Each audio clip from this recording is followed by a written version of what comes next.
It all started in a city that was close to the vampire village, Acro.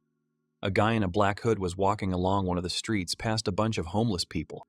As he approached the tavern, he heard people talking about the horrible place where someone barely made it every day. The man said that no traveler comes in, no matter what you do. As he walked inside, pushing the two doors apart, the guy continued to listen to the conversation. The second man said that things were not only bad here because bad rumors were spreading throughout the region. As it turned out, the rumors were about a vampire village that was just nearby. The bartender said that he would soon go bankrupt because of it. The guy who came in called out to the worker. The man in the cloak asked him to excuse him, and then began asking how he could get to the vampire village.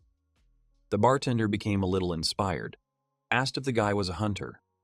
But the young man shook his head. Soon the young man, who turned out to be a necromancer, managed to reach the village of Jomand, which was considered to be occupied by vampires. Initially, all this was a special assignment. The guy was given it by a girl named Mina, who was a registrar. She said that the young man was asked to explore this dark place. The guy asked if being asked to investigate a place meant that these monsters actually live there. The girl said that it wasn't.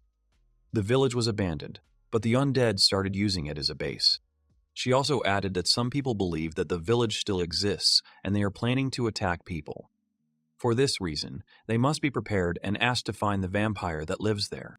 The guy said that he understood everything, after which the girl wanted to ask a few more questions. Nina asked the guy why his power changed from a tamer to a necromancer.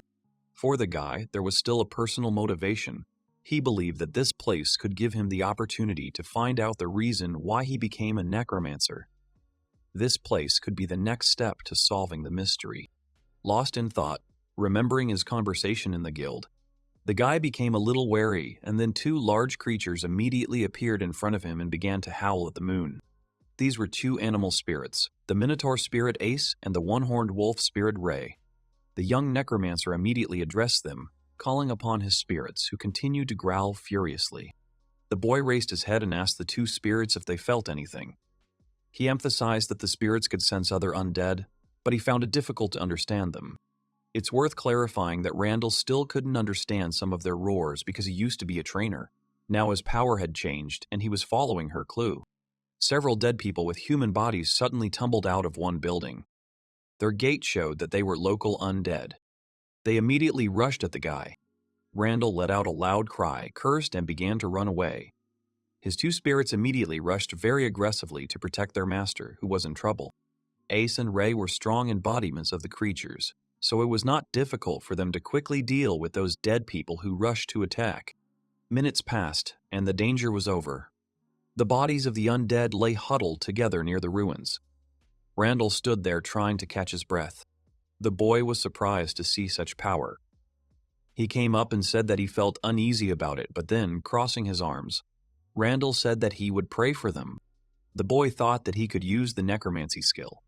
He took out the book and started looking at the skills and saw that he had obtained the skills of bone smoothing, novice sword, novice mastery, and abnormal resistance. Randall said in shock that all he did was put his hands together. Thanks to the acquisition of the skills reinforcement and shape recovery, he was able to acquire this. Randall thought that if this was true, he should try it.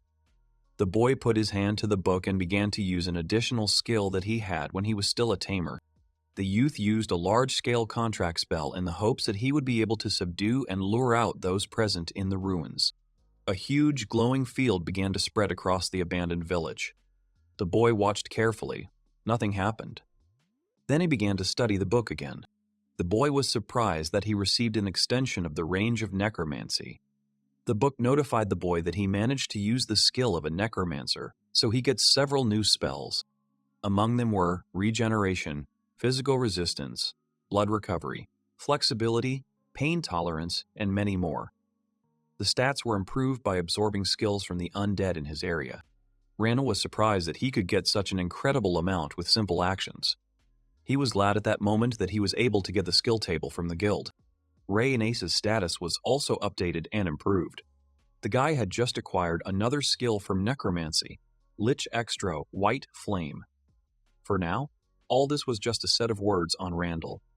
The young man thought that the last skills were related to real magic.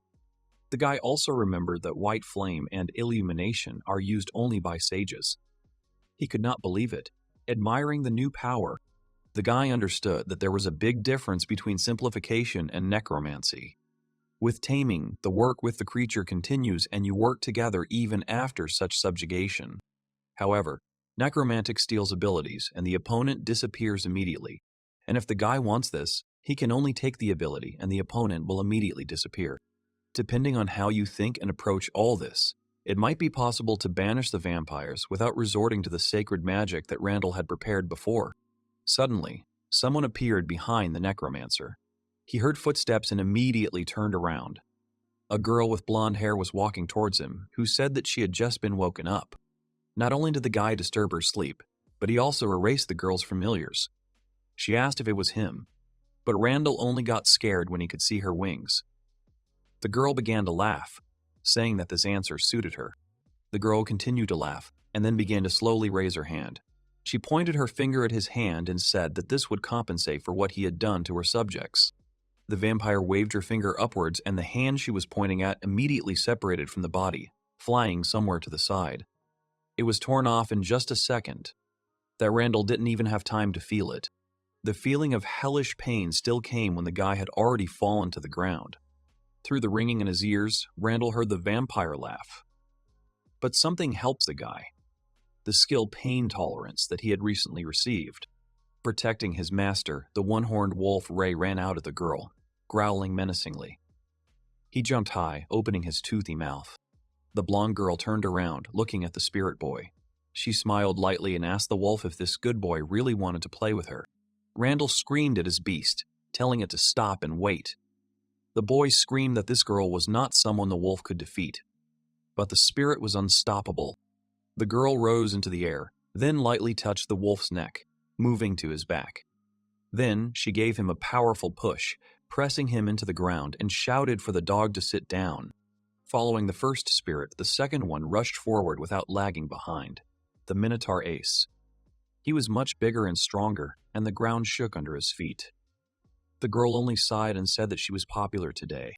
The vampire waited until the bull approached her, and with a light movement of her hand, flicking the spirit with her fingers, she sent him back a few meters, thrusting him into the building. The guy looked at all this with horror. He quietly said that the girl was too strong and he would not be able to defeat her. When the vampire heard this, she immediately appeared behind him. The girl heard Randall praise her. The vampire smirked and said she was delighted, then hit the boy, sending him as far away as the Minotaur. Randall was lying on the ground, having knocked down an entire wall of the house behind him. The guy knew that he didn't feel pain, but he was losing a lot of blood. At this rate, it would kill him. The girl appeared next to him and began to speak. She looked into the boy's eyes and said that now the time for games was over. Her sinister laughter extended throughout the area and sharp fangs could be seen sticking out from under her lips. Randall wasn't going to give up so easily. The guy decided to use one of the Necromancer's spells that he had recently received. Stretching his hand forward, the guy shouted and summoned White Flame. The spell rushed forward, destroying everything in its path, also creating a flash of light. Soon he saw the silhouette of a girl with wings who was walking towards him. The girl came closer and smiled, saying that apparently this was all Randall could do. The guy realized that the White Flame had not worked, because there was not a scratch on the girl. Randall continued to hold on to where his right hand used to be. The guy smiled evilly and replied, telling the girl not to worry because she still had something for her. Randall raised his remaining arm high again, standing on a small platform, and shouted, summoning the next hacking spell. It was a lightning bolt, which had devastating force and was sure to work. The vampire looked up in surprise where the strike was supposed to come from. It seemed that she would not have time to react and leave because the speed of the lightning was high. The spell hit the exact spot where the girl had stood a few seconds ago. The blast wave began to scatter all the dust of the previously collapsed houses to the sides. But Randall continued to stand on his feet. The wind flow from the explosion began to gradually increase, and the guy had to bend down to the ground so that he would not be carried away too far. Putting out his hand, Randall began to slow down his body. The moon was full. The clouds were starting to disperse in the sky. Randall was breathing very heavily, having spent a lot of energy. The guy raised his head up and stared ahead, trying to figure out how his attack went. Randall knew perfectly well that if this didn't work, then most likely the boy no longer had any chance against this creature. Soon he heard the footsteps of a shoe with a heel again. The guy leaned against the wall, sighing heavily again. It seemed like it was the end, but when the girl approached, she started talking. The vampire said that he had unique skills and interested her. Then something happened that Randall could not have expected at all. The girl smiled and, putting her hand to her chest, invited the guy to join her vampire family. Randall raised his head, his mouth and eyes wide open in surprise. The guy began to ask again, being overwhelmed with confusion and what kind of family it was. The girl smiled, raising her hand. She said that he understood everything correctly. She was a purebred vampire lord, so she could accept him into her family. Randall continued to sit, leaning against the wall. The guy was covering his wound, and the girl, after a pause, asked the guy what he thought about it. In her opinion, the opportunity was wonderful. Randall knew very well that he could hardly win here, so it was better to agree than to just die here. He shouted, suggesting that he needed to drink the girl's blood to join the family. The girl said that it was. Randall asked what would happen to him after that. The vampire raised her head, scratched her chin, and said that she needed to think about it since she thought that the guy knew himself. Randall stared at the vampire lord, confused, thinking that the situation was becoming absurd. The girl started screaming, saying that it was her first time, so he should forgive her. Randall looked a little confused, continuing to stare and wait for some kind of answer.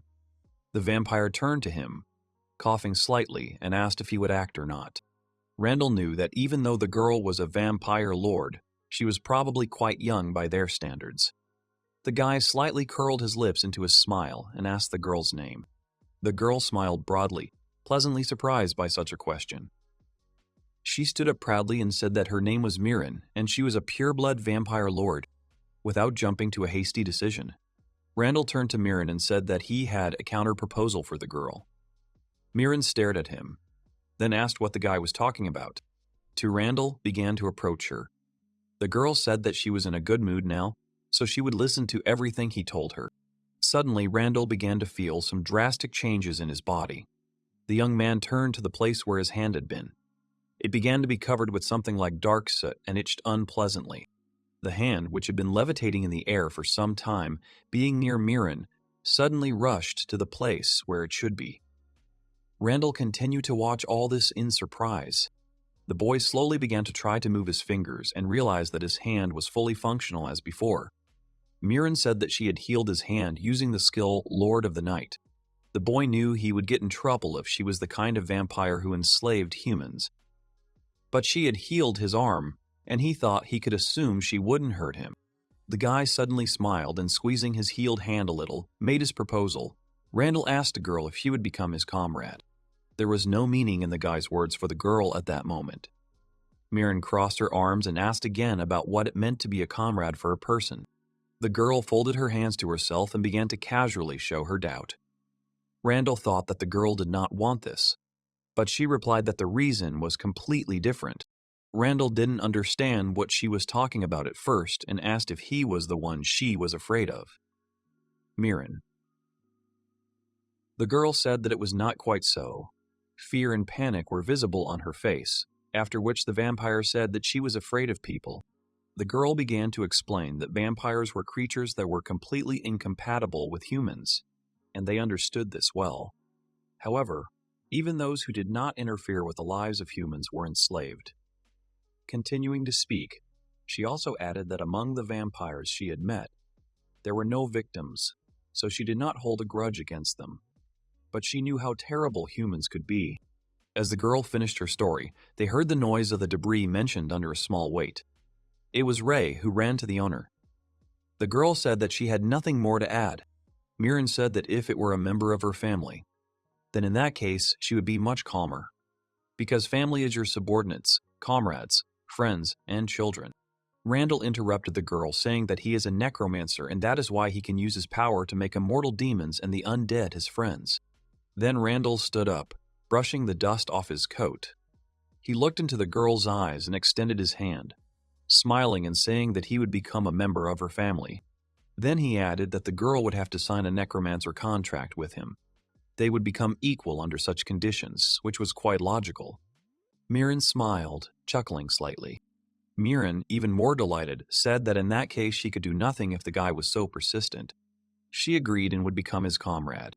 As the girl was finishing speaking, the guy said that he was Randall. The girl didn't understand at first, but then she laughed widely and extended her hand, saying that the guy had a beautiful name. So having all sat down in a small circle, which now consisted of two spirits, Randall himself and Mirin, the guy quietly said that they should think over a further plan of action. Suddenly, Randall had what he thought was a great idea.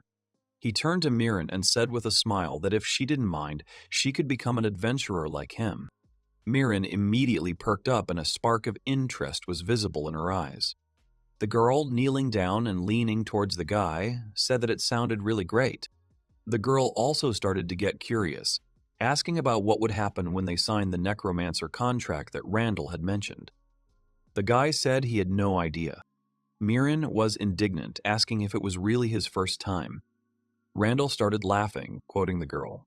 He also apologized and said that it was both his and her first time. Afterwards, the girl smiled and said that she had completely forgotten to clarify one detail. Mirin said that joining the family would have to be postponed for some time. When Randall asked why, Mirin explained that once he had made such a family contract, the boy could no longer break it, and violating it would result in death. So it would be better if they started simple. Randall looked away and said that he understood. The boy also thought that of course there was a risk of becoming dependent on these family ties, but he thought that everything would be fine if there was a contract drawn up on his side as well. But no.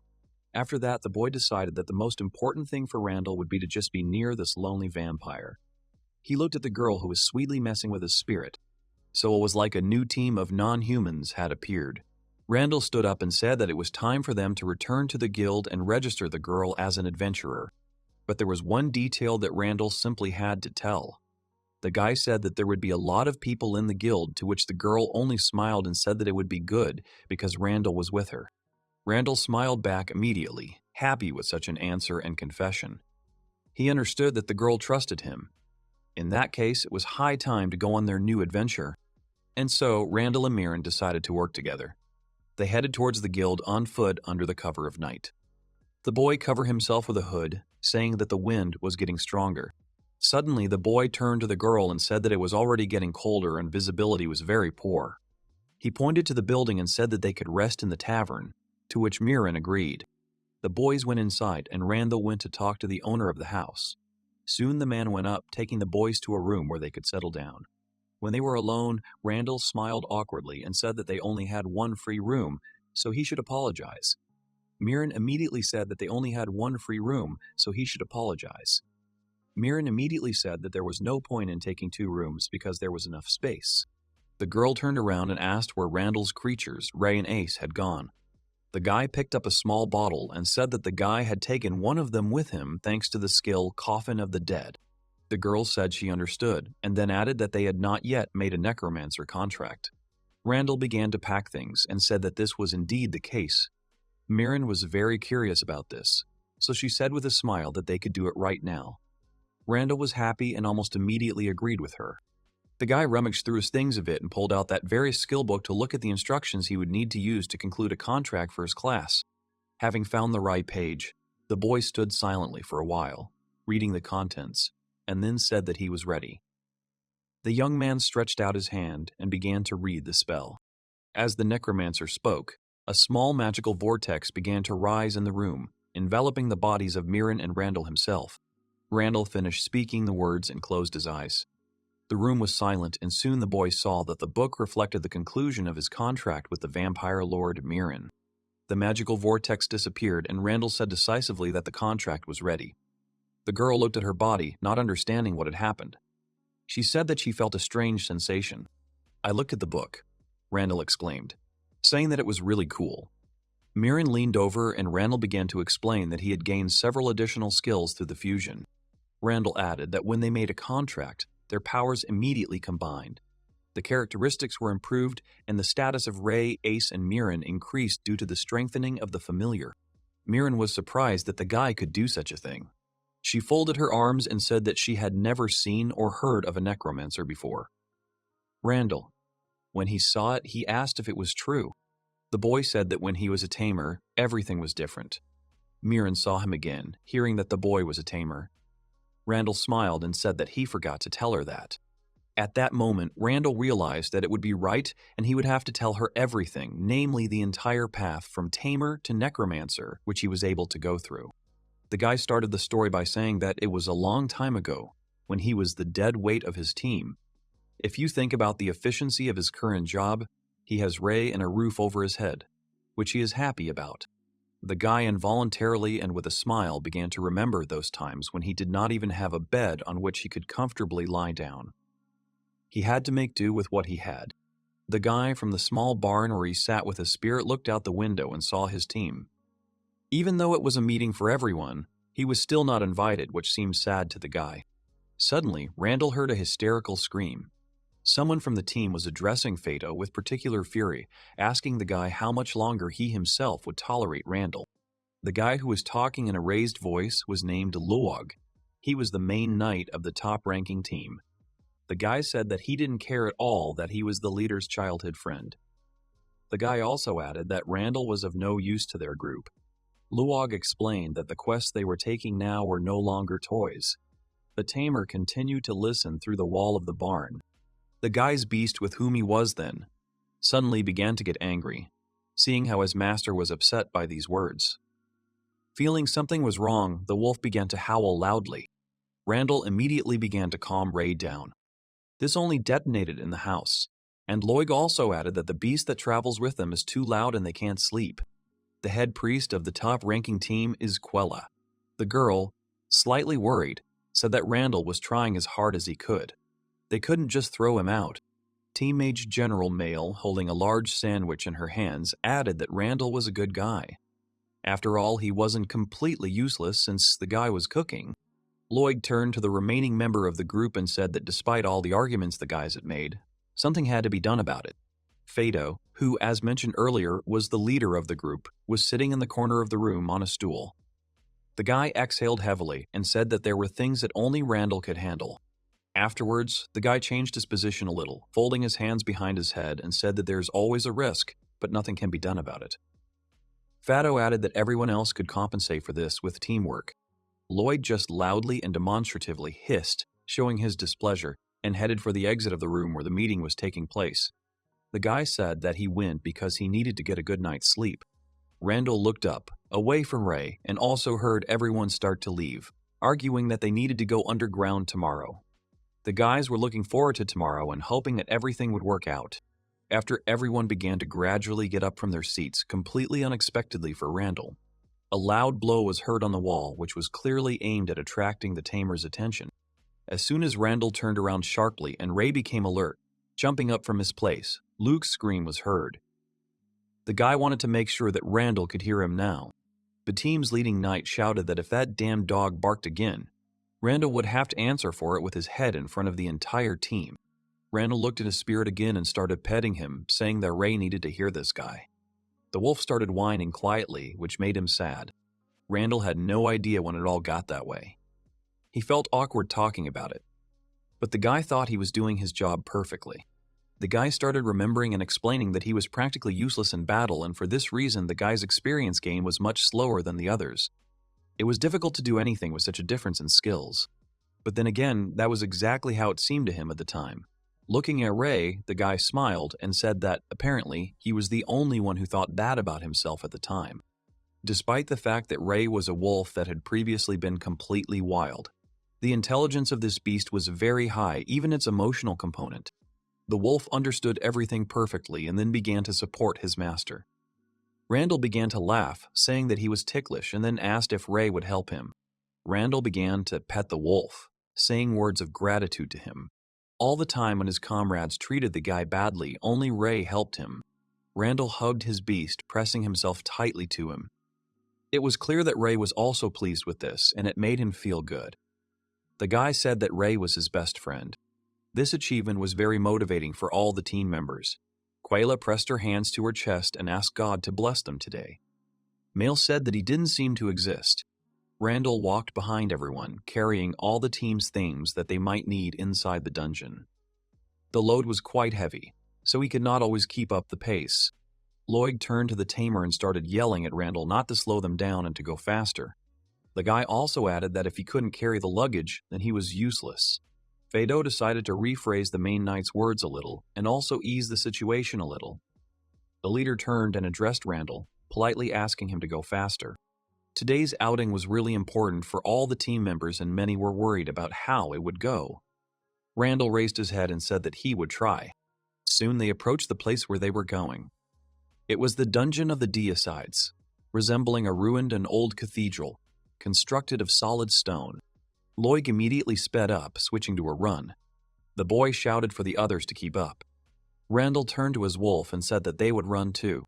Randall, however, kept thinking that this was probably his last outing with the team. He thought that at least for the last time he wanted to be useful to them. Once inside, the team descended several floors and immediately encountered resistance in the form of monsters. They emerged from nowhere in large numbers.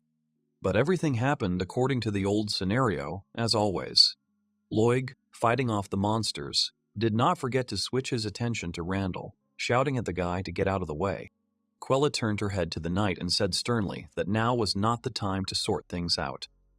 Mail, however, covered her back, gritted her teeth and said how hard it was now. Fado and Randall moved back a little, taking a short breather. Leisure turned his head and addressed the boy, saying that Randall should not engage in combat yet. Fado added that the guy's main task now would be to report on the situation around the team if reinforcements from other floors approached the monsters. Randall said that he understood everything. Lloyd was filled with rage amidst the excitement of the important quest and, it would seem, some personal dislike for Randall.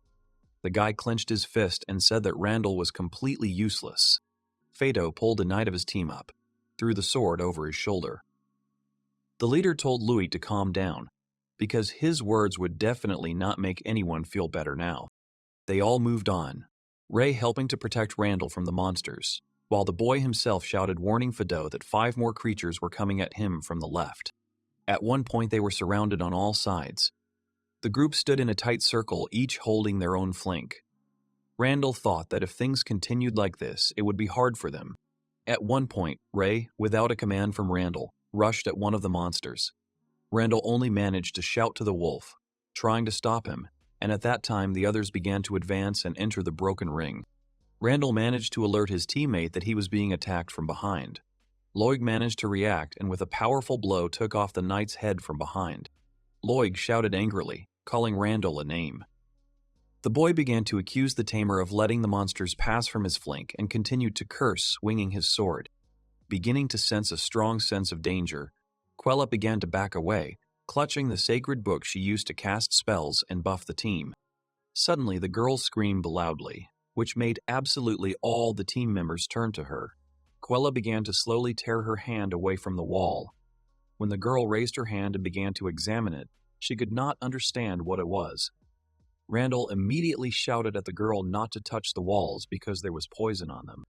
Lloyd asked again and then began to morally pressure Randall again, shouting that the guy, apparently, was mocking them. The knight began to accuse the guy of not being able to see the primitive trap.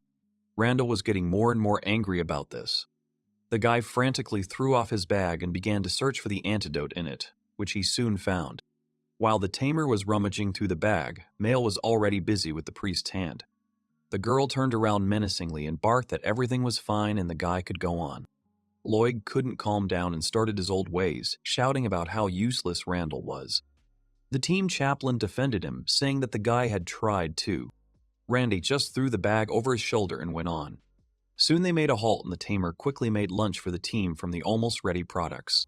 After everyone had had a snack, they were ready to move on. Fado gave the command, telling everyone that they would be changing the general formation and duties of the team members. Looking at Mail and Loig, Fado said that the guys would work in their usual pairing. Loig would act as before, while Mail would prepare an attack. The guys immediately agreed. Afterwards, the leader turned to the priest girl, Quella, and told her that Fado himself would protect the girl, choosing the moment for a periodic attack. Quella would be in support now. Since everyone agreed and seemed to understand the leader, Fado shouted that they were moving forward in that case. Randall looked at the wolf and said that they were moving forward too. Having wandered into another corridor, they noticed that the ceilings were too high here. Soon they encountered the threat that was located here. Loig, in a slight panic, continued to look up and said that according to the rumors in the guild, the boss of this floor is a minotaur. Quell also looked up and said that this is the dungeon of the God-Slayers. Randall himself was also scared and looked ahead. In front of them stood huge minotaurs, which were as many as 5. The beasts were almost 10 times larger than the heroes themselves. An urgent decision had to be made. Fado turned to the boys and shouted at them to run. Frankly, no one on the team expected such a decision. Loig asked again, saying that they couldn't run. It was useless since they had already met the floor boss. The priest said that they could save themselves if they ran from the 5th floor. The mage confirmed, saying that there was no point in fighting 5 bosses. Everyone started running. Randall was less mobile as he was holding a large bag on his back. Randall also started running, but was noticeably starting to lag behind. He turned to Fado and said that he had luggage. The leader shouted that the guy was responsible for him, so he had to do his job and not whine. Quell turned around and started yelling again, saying that this was not the time to be worrying about that, and that it was the wrong time to be arguing. Mail added that they should run away. Remembering this, Randall exhaled, saying that this was how their teamwork was always built. Even the guy and Ray were in danger then. Randall understood that it was impossible to run while carrying 5 people's things. Lloyd turned to the mage, Mail, and shouted, addressing Mail. The knight said that the girl always called herself a genius, but now she can't think of anything. There was one obvious solution that no one had put forward out loud yet. If someone sacrificed themselves, the rest would be able to survive and get out of the labyrinth. The boys continued to run away, and soon Fado noticed how Loig was looking sideways at Randall. The guy suddenly said that it was a great idea. Then Loig grinned and loudly announced that they had an excellent candidate for the role of the victim. The guy continued to run at the same level as Randall, looking into his eyes. Randall stared at him in surprise, shouting at him if Loig was serious right now. Quella said that was too much, but Loig immediately said that in that case she could go instead of him. Lloyd turned to Quella with a menacing grin and began to call her over, asking if the girl would sacrifice herself. It was obvious that her body was shaking with fear. Quella was very scared that she might die. It was normal because the survival instinct kicked in. The girl looked sadly at Randall and sped up. Randall looked back at the girl with alarm and understood everything without any words. Her eyes already showed the decision that the team's head priest had made. As soon as Quella began to increase her speed, everyone else seemed to get the signal and began to speed up as well. Ray and Randall, who were carrying heavy bags of things, began to noticeably lag behind. The forces Randall was starting to run out of time, and all he could see was his team abandoning the guy, which only made him even more frustrated. The guy kept running, starting to curse under his breath. The guy looked at them and understood perfectly well that these people really were using him as bait to escape. If Randall didn't come up with something now, he was finished. Suddenly, someone started approaching Randall. The guy saw his old childhood friend and the team leader, Fado. Randall looked at the guy in surprise. It was really him, and at that moment, there was no limit to his joy. Deep down, Randall knew that the team couldn't do that to him. At that moment, the Tamer thought that he was saved. The covered face then began to smile, and Randall wanted to ask Fado to help him with his things. Fado interrupted the guy at that moment, sternly calling his name. Fado continued to run next to him, but there was no sign of any attempt to help. The leader continued to speak, admitting that after clearing this dungeon, he wanted to throw the guy out of the team. Randall turned to his friend, his eyes slightly dimmed. He thought so. Because why talk to him about this now? The leader said that there was also one detail. Fado said that Randall could still change his mind by doing something today. Randall turned around in surprise, asking the group leader what he was talking about. After this question, Fado turned to the guy and his face became fully visible. The team leader smiled widely and he exuded malice and bad intentions. Frightened, Randall immediately shouted the wolf's name, calling him to help. Fado grabbed his sword, which he had not drawn from its sheath, and shouted that it was useless. Ray turned and was ready to defend his master, but the large bag on his back also hindered the beast's agility. Fado began swinging at Randall, who tried to jump away. The team leader had put a lot of effort into trying to knock Randall down so he could be left here in this dungeon, ultimately turning the guy into bait for the boss. It was very hard to expect this from Fado. because the guy had never shown himself like this before. In the end, the guy said that he did all this for the common good. Fido landed his sneaky, non-lethal blow on Randall, buying his team time while the Minotaurs were busy with the guy. The Tamer began to fall to his knees. The leader smiled again and told Randall not to hold a grudge. Everything was indeed done for the common good, but not for the benefit of one of the team members. The Minotaurs were gradually catching up with the boys, moving not so fast because of their size. Fido added that if the boy died here, he would be remembered. Randall raised his eyes angrily, looking at the laughing Fido. The leader added that Randall would die like a legend, so he could not worry and just sacrifice himself. Those were the last words Fido said to him that day. The boy immediately grabbed his sword, looked at the Minotaurs once more, and ran away, leaving Randall alone. Randall continued to sit with the heavy bag on his shoulders, cursing and saying that Fido hadn't held back at all this time. The Minotaurs were getting closer and closer to them. At one point, Randall realized he was ready to accept that he was going to die. The guy looked ahead and thought that nothing had anything left. Various events and faces began to appear before his eyes. Inadvertently, the boy began to remember Fido, who had betrayed him in the end, as well as Loig, who had hated him from the very beginning. 2 girls from the team of Male and Quell, the first of whom will remember only the food that the guy cooked for them, as well as the priest who took care of him. But that was earlier. None of them were looking at the guy now, just like they hadn't looked at him then. All the hard work the guy had tried to bring to the team had just gone down the drain. The Minotaur was already a step away from the guy, and he could understand this by looking at the shadow that completely covered him. Randall thought that he was tired of all this, and now he could rest.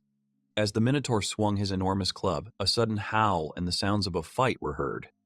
Randall turned to see Ray trying to protect him. Randall was afraid for his pet and began to shout his name, wanting the wolf to stop fighting and run away from here. But the beast continued to fight, although it was not stronger than its opponent. The Minotaur grabbed the wolf with his hand, who tried to sink his teeth into his neck and immediately threw him into the wall, where a dull bang was immediately heard, followed by the beast's whining. The wolf, although he was thrown back, did not give in. This beast could use in battle not only its teeth and sharp claws on its paws, but also the horn on its forehead. But the Minotaurs continued to outnumber the wolf. One of the bosses swung his club and struck the spot on the ground where Ray was standing. It hit the wolf right on the ground, causing Randall to scream. Randall continued to watch as Ray displayed incredible bravery and loyalty, but the Minotaur kept removing the wolf and throwing it aside, adding blows from his club. Randall screamed at his wolf, begging him to stop attacking. Randall's face, filled with despair, screamed that the wolf needed to escape and live. The boy had already started to cry, sitting on his knees. No one had ever cared for him the way the tamed beast did. Randall had always considered him his best friend. But Randall still didn't understand why the wolf wouldn't leave him. The tamer shouted at the wolf as loud as he could. The boy birthed so that Ray wouldn't sacrifice himself for someone like Randall. The Minotaur, who continued to wave the wolf away, seemed tired of playing and firmly fixed the animal in his hand. Ray continued to try to break free. The Minotaur took the weapon that could decide the outcome of this fight, and it was the sharpest axe of the Minotaur. Holding the wolf with one hand, the boss swung and hit Ray on the head. It was hard to watch without tears, so Randall completely stopped holding back his emotions. The guy knew that he had experienced much more pain when he saw Ray die first. Memories rolled through his head again, only they were no longer about these traitors, but about his friend, Ray. The guy remembered how Ray supported him and was always there for him. Randall also replayed over and over the memories that had happened on their last night. That was when the tamer had said that there could be no better comrade than Ray. Ahead, a few meters away, in front of the guy, lay the body of a wolf, bleeding. It was no longer moving at all, and the bag that was tied to its belly remained on it. Tears streamed down Randall's face as he continued to scream his wolf's name, already rising to his feet and rushing towards his body. The Minotaurs stood behind Randall, not at all exhausted, watching as the boy sat down across from the wolf they had just killed. The hallway continued to echo with, "Oh no, Ray, Ray, Ray." To Randall at that moment was that they would soon meet their friend. An axe also appeared above the tamer's head, aiming towards him. As soon as the blade was already a few centimeters away, and Randall himself pressed himself into the ground, Ray appeared in front of them again, standing between the guy and the weapon. The blow landed on the bull's horn. The boss who was delivering the blow clearly did not expect such a turn of events, so he was immediately caught off guard. Ray jumped up and sank his teeth into the Minotaur's neck. This time the Minotaur couldn't fend off the wolf's attack, and Ray wasn't going to give them another chance to survive. The wolf tore out a chunk of flesh, severing an artery, and blood gushed out. Randall couldn't believe what he was seeing. He anxiously asked Ray if it was him, and then looked down. The body of a dead wolf lay before him. After a short time, the bodies of the boss of the 5th floor of the Godslayer dungeon were lying around Randall. Ray was standing nearby, but paradoxically, the body of the wolf was also lying nearby. Randall looked around and did not understand the essence of what had happened. The guy began to try to say something when he immediately experienced a severe headache. Randall realized that he had fulfilled certain conditions for necromancy. He had absorbed the ability of the wolf and 5 minotaurs, and with the release of energy, Ray was available for use. Randall turned to the wolf, who was standing very close, and began to call him by his pet's name in a hesitant voice. The wolf responded immediately, smiling at the boy Tamer. Randall was glad that the wolf was alive and nearby. The guy began to reach out to him with his hand, but immediately realized that he could not touch the wolf, or rather his form. Randall immediately realized that his pet looked slightly transparent and was also hovering above the ground. The wolf looked at the guy questioningly, seeing his reaction to the beast. Randall looked down and realized that Ray had died because of him. The wolf had protected the boy to the last. Suddenly, the wolf began jumping on the spot, surprising Randall, who did not understand the reason. The guy found out the reason for the wolf's joy. Ray became stronger. Randall thought that it was because of the received ability of the Necromancer, and now the guy understood Ray's feelings better. The wolf felt neither shock nor anger over his death, but only pride for protecting his master until the very end and the ability to serve even after death.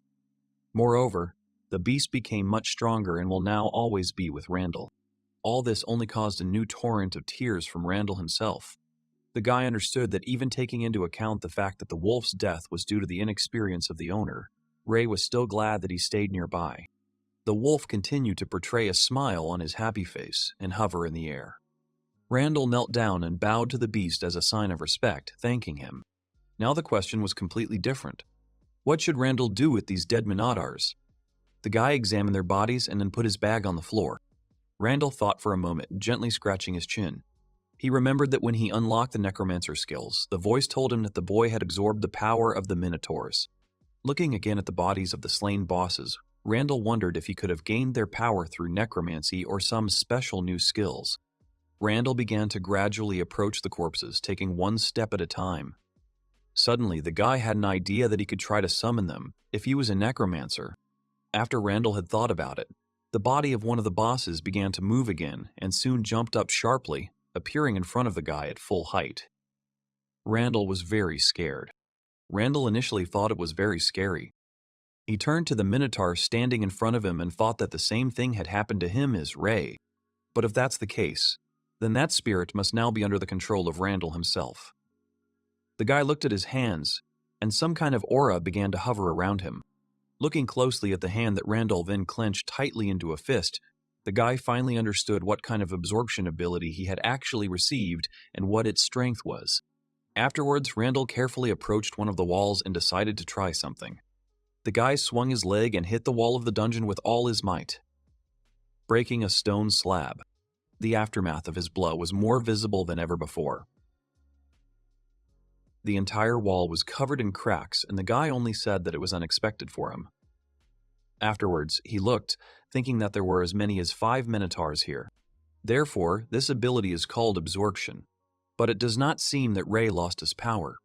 It would be correct to call it all separation. Afterwards, the guy examined the bodies that were left. He understood that Minotaurs were quite expensive, but Ray's body also couldn't be left in the dungeon like that.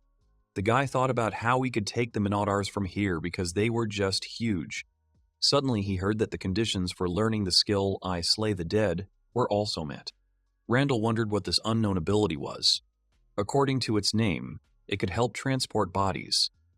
After that, The Necromancer began to try to use it. Pointing his hand towards Ray, the boy shouted, "Coffin of the dead." Unexpectedly for Randall, the body began to glow, and then slowly lifted off the ground. Soon the wolf turned into a small vessel. Staring at his hand, the boy wondered if he could use this as storage for items. He could put things in there, but could he take them out? Opening the bottle back up and casting a spell, the guy released Ray's body again. Randall smiled and thought that this was a pretty useful thing and that he could take the Minotaurs out of here with it. Afterwards, Randall realized that it probably wouldn't work for his luggage.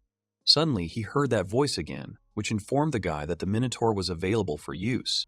The boy turned around and saw the body of the Minotaur behind him. Or rather, it was a spirit. Randall thought he had gathered everyone, but the Minotaur reached for the luggage. Randall was surprised by this, asking the bull if he really wanted to carry it. He grunted and then lifted the bag off the ground, for which he was thanked. This was all becoming more interesting to the boy. Still smiling broadly, Randall told the Minotaur that he should give it a name. The Minotaur lifted the heavy bag, after which Randall was able to come up with a name and offered it to the spirit. The youth said that he had named the bull Ace, to which there was a positive reaction. Randall smiled, happy to have his new companion. The guy asked to take care of him, Ace, to which the beast began to moo loudly and contentedly again. After the boy gave the Minotaur a name, he heard that Ace's status had been raised by improving his familiar, meaning that by getting a name, he had become stronger. Ray wasn't bad either, as he had defeated 5 Minotaurs. Afterwards, Ray looked up and smiled again, realizing that like his spirits, the guy had also risen from an ordinary baggage porter to a necromancer with powerful abilities today. The guy walked through the dungeon and thought about what awaited him next. He was very interested to know if there were other necromancers. In any case, Randall would not be in his old team. They had a variety of activities to choose from. They could go and find comrades, become heroes, go back to clearing dungeons. Basically, they were completely free now. Meanwhile, the squad that Randall had previously been a part of was making its way up. They were having a hard time doing it, and Loig was still angry, saying that they had already been here. But there were an incredible number of monsters. Fado began to try to take matters into his own hands. He shouted to the 2 girls, commanding that Loig and he would take the vanguard, with the mage and priest covering their backs. Quella asked to wait for the leader, saying that it would be better for him to stand behind and help fight back there. Fado objected, saying that there were strong enemies ahead, to which the girl replied that they would not be able to cover them with their backs open. At some point, the girl's face changed dramatically, and she, looking down, sadly said that everything would be different if Randall were with them now. Male shouted at Loigu, saying that the guy was just wasting his strength. The knight immediately snapped back, shouting for the team's mage to fight back silently. He shouted that he couldn't do anything because there were too many monsters. Male responded menacingly that even Randall was better, which hurt the knight even more. Lloyd began to curse Male, saying that none of this would have happened if Randall, about whom Loig also spoke vilely, had not died with their luggage. Fado noticed every detail that was happening. He saw that the team was teeming with discord, swearing, and aggression. They were all embittered, and he began to reproach himself for the wrong decision he had made earlier. Fado froze, completely abstracted from the battle. The guy stared into space and continued to listen to Loig's cries that his sword was already dull and could not cut with it. Fado consoled himself that all this was not his fault. The guy's hands began to shake, after which he rushed into the crowd of remaining monsters with a furious cry and began to cut them down, showing the team all his inner emotions. Male felt uneasy when she saw that their previously calm leader of the group was now furious. Luig shouted at them to leave him and not interfere now. Quella also looked at Fado while answering Luig, who asked the girl not to waste mana. If they could reach the 3rd floor, the resistance of the monsters there would be much less. At some point, Fado stopped.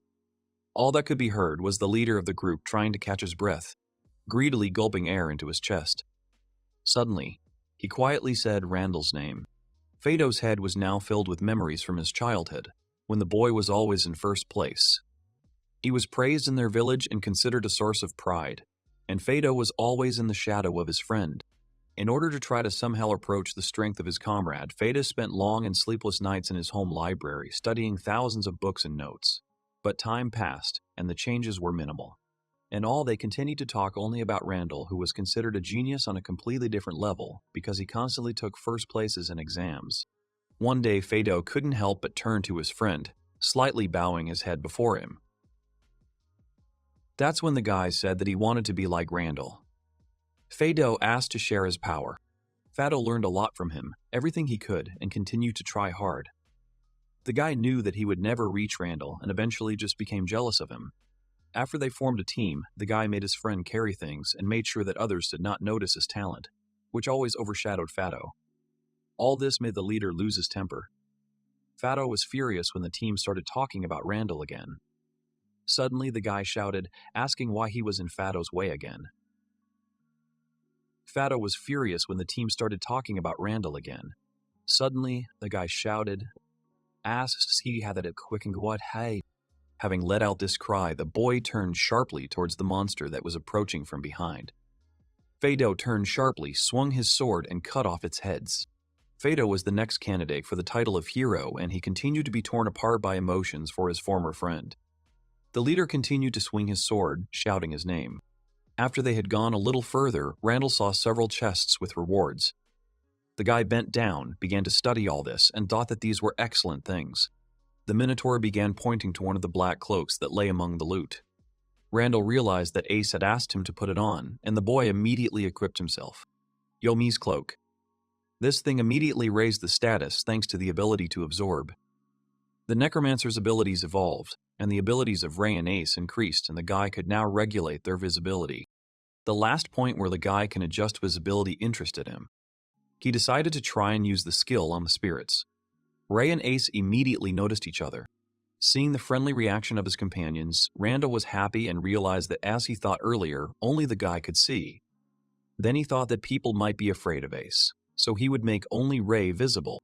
Now all that was left was to sort out the things that were left here as a reward for completing the Godslayer dungeon. There were a lot of things, but Ace could help with the delivery. Randall noticed that the reward included a lot of cool stuff that his old team could have gotten. The stuff was much better quality than their current gear. Ray and Ace noticed that the memories of the team once again reflected sadness on the boy's emotions. Randall he immediately calmed them down, telling them not to worry because it didn't bother him anymore. Randall was determined that as soon as he returned to the guild, where he definitely needed to go, he would immediately leave the team. The guy also understood that they themselves wanted to throw him out. Randall smiled sheepishly, thinking that he would be interested to see the reaction of his old crew when they saw him alive. It would be especially cool to see his former friend, Fado. When the guild door swung open, Randall and Ray walked in together. All attention was immediately focused on the guy who had already become the stuff of rumors and legends, as if he had died. Even Randall couldn't expect such attention from the outside. However, everyone quickly found out about him and noticed his absence among those who returned because the guy had long been considered useless. Suddenly, Randall heard a girl scream who couldn't believe her eyes. It was Nina, who was incredibly happy to see the guy and his wolf Ray. The girl also said that the guy had changed somehow. Mina immediately apologized for her outburst and then added that the guy's aura had somehow unexpectedly changed and was something unusual. Then she said that it wasn't particularly important and invited the guy to sit down so that he could tell her everything. Meanwhile, someone called out to Randall from behind. His entire team was sitting there, drinking. They were very relieved to see their porter alive. Randall turned calmly, recognizing the voice. He called out to Fado, showing no emotion at all to his former friend. Fado, however, was pale and asked how the boy had managed to survive. Randall answered him, saying that he had defeated all 5 Minotaurs, from which they had escaped. Fado waved his hand, saying that this could not be because the enemies were 100 times stronger. Afterwards, Randall shouted that Ray, who had rushed to protect him, had also died in this dungeon. This was something Randall could no longer say calmly, raising his voice for the first time. Loig just chuckled, still sitting at the table. The guy had clenched his fist since the very beginning, as soon as Randall appeared here. The knight nodded at the spirit, saying that according to Randall, this mongrel was just an illusion. Randall didn't fall for another stupid provocation from the narrow-minded Loig simply turning away. The guy added that he was going to tell the guild about what happened. And there was something else that Randall also had to say right away. The Necromancer said he was quitting the team, implying that he was getting kicked out anyway, so he thought it was okay. Lloyd didn't think it would be a good thing for their team to be stained by a teammate's betrayal. He stood up and grabbed Randall's arm, telling him to stop. Lloyd, in his usual angrily and obscene manner, addressed Randall, calling him names and adding that the guy apparently imagined himself to be someone else if he dared to speak in such a tone. Randall stood there, unmoving. Lloyd told him to stop putting on airs, the brat. Lloyd added that the guy was just dead weight, dragging them down. Lloyd tried to bend the guy's arm, but Randall only slightly added effort and did not even flinch, which Lloyd immediately thought. The knight did not understand how some porter had gained such strength. Randall had acquired the skill superhuman strength, which he received after absorbing the power of the Minotaur. Now this skill has progressed to ultra-superhuman strength. Randall thought that his additional skill was really incredible, as he had expected. Lloyd was no longer a hindrance to him. Randall could push him away whenever he wanted. To everyone's surprise, Randall did so, telling himself that the boy was no longer the weakling he once was. Lloyd began to fall backwards, cursing at Randall. But Lloyd wasn't going to let it go like that. He swung his arm and hit Randall in the face, giving it his all. He also told Randall not to get too carried away, calling him names again. Randall began to fall backwards towards one of the tables. Fado immediately shouted for the knight to stop immediately and stop causing a massacre in the guild building. In addition, Lo clenched his fist and standing over the Necromancer said that if this pathetic baggage porter had properly protected the luggage and carried out his duties, then they could not have screwed up. Randall began to rise carefully to his feet, asking if he had really just said the word screwed up. Male, sitting at the table, casually added that Loig had failed to stay in the vanguard, and that was why Quella had been wounded. Loig began to scream shrilly, ordering the mage to be silent. Randall began to look for Quella with his eyes, asking the girl about the wound. She only smiled timidly and said that everything was fine, showing her bandaged hand. Randall noticed that the girl's thing was also damaged and he didn't want her to end up in a dungeon with just one wound. The guy snapped his fingers and said that he had a robe she could change into. Everyone looked at Randall in surprise. Beidou slowly began to ask about what was just now. Meanwhile, Quella shouted that this robe was not equal to, but even superior to her current one. Fado was outraged that Quella's robe was one of the sacred artifacts of the church. And if the one that Randall gave her was of superior quality, then it was completely unclear where the guy got such items from. Male, who had been trying to emphasize her genius before, immediately entered into the dialogue and confidently said that this thing was a reward from the boss of the 5th floor. Randall calmly told her that if she needed anything else, she could come to him with such questions. Fado and Loig stared at the guy at first, but then a smile flashed across the knight's face.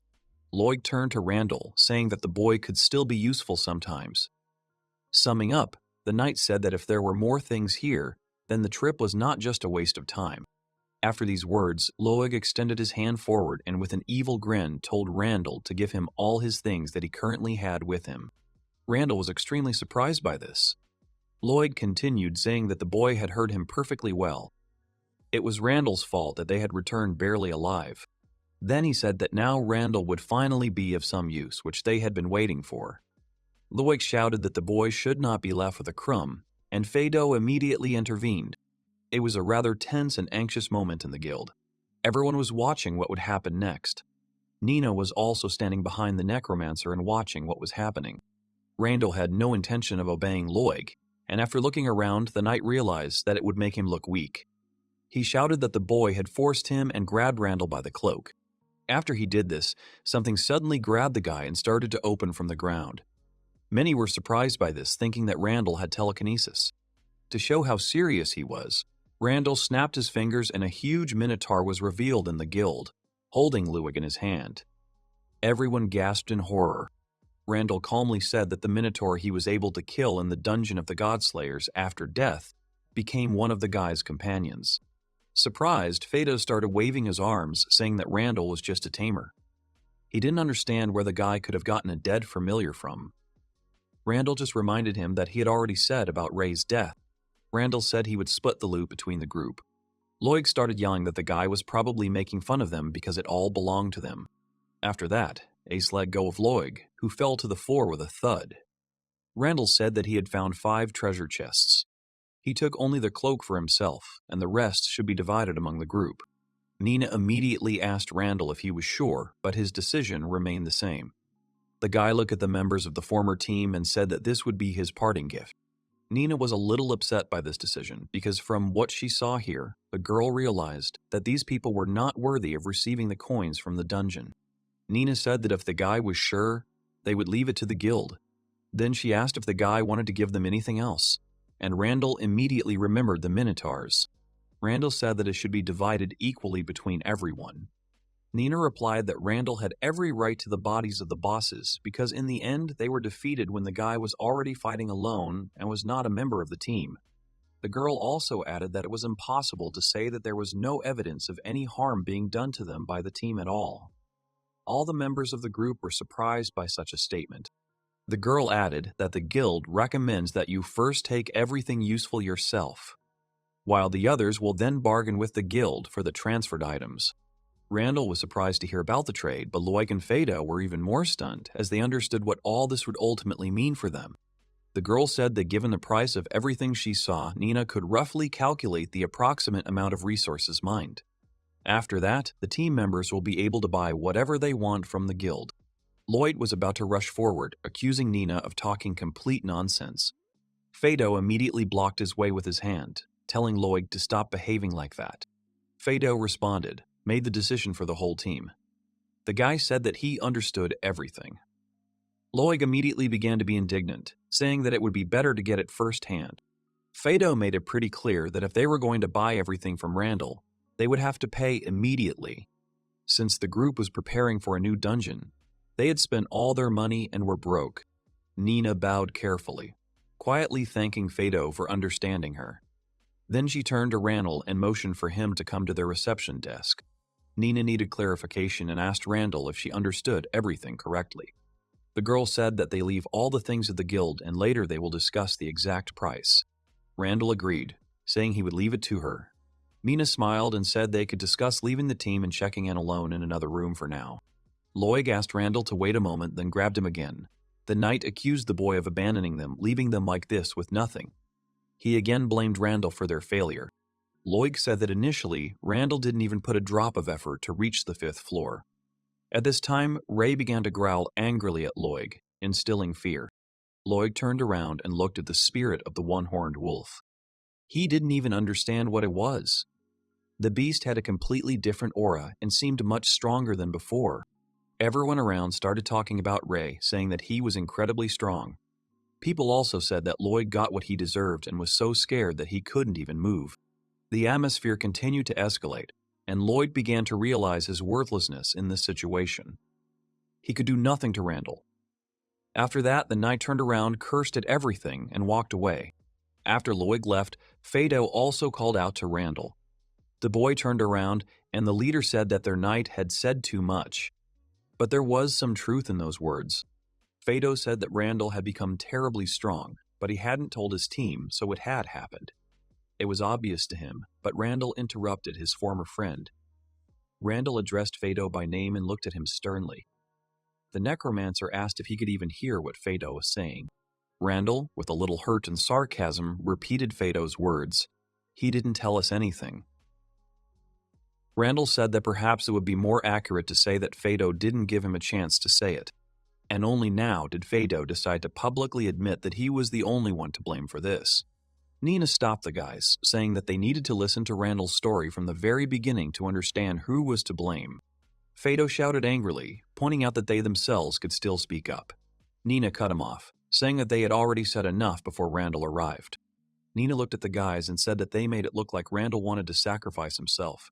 Their group, in turn, tried to stop him, but the guy did not listen. Then Nina said that they gave Randall various tasks, but he constantly abandoned them, and so, in the end, Randall died in the dungeon. Nina glanced at the leader and asked if she was telling the truth. Fado wanted to say something, but Nina immediately continued, making her voice louder. The girl said that now, if their testimony was false, the guild would blacklist them as adventurers who gave false reports. Afterwards, Nina stated that they should know the following. Defaming a guild is a crime.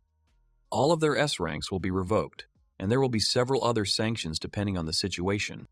Nina firmly said that a reward would be placed on their heads, and posters with their faces would be hung all over the city. The guild would compare Randall's testimony with the group's, and then hold a trial and examine the results from all sides. In the end, Mina added that if there are any objections now, she will listen. But if the guys are satisfied with everything, she will hope for further cooperation. Fado couldn't say anything. He just stood there silently looking at Nina. The guild worker saw that there were no objections, then turned to Randall and said that they had to go. Nina and Randall began to walk away to the other end of the room. Quella looked at Fado and saw that tears were rolling down his face because they were facing inevitable defeat. The girl, unexpectedly for everyone, also shouted, asking to wait for Nina and Randall. The guys began to turn around, not understanding what else the guys wanted to add after their leader. The girl clenched her hand into a fist and asked to be taken along. This was indeed very unexpected. There was an awkward pause in the room. Mail added that there was absolutely no need for them to stay with Loig. The knight had been causing a lot of trouble with his knightly order since the beginning of his career as an adventurer, and moreover, the guild would not ignore the recent statement. The mage said she didn't care about S ranks. She doubted they would be able to continue adventuring in the future. Between Fado or Randall, the choice was quite obvious. Fado got really angry, starting to look sideways at his two teammates who were also apparently already ex-teammates. He wondered what these girls were doing. Randall thought that it was Mile who had suggested using the guy as bait. She definitely knew the guy would die. Loig certainly won't get out of this story unscathed, since he said and did a lot, showing himself in all his glory in front of the entire hall. Fado will also get it. He is the leader after all.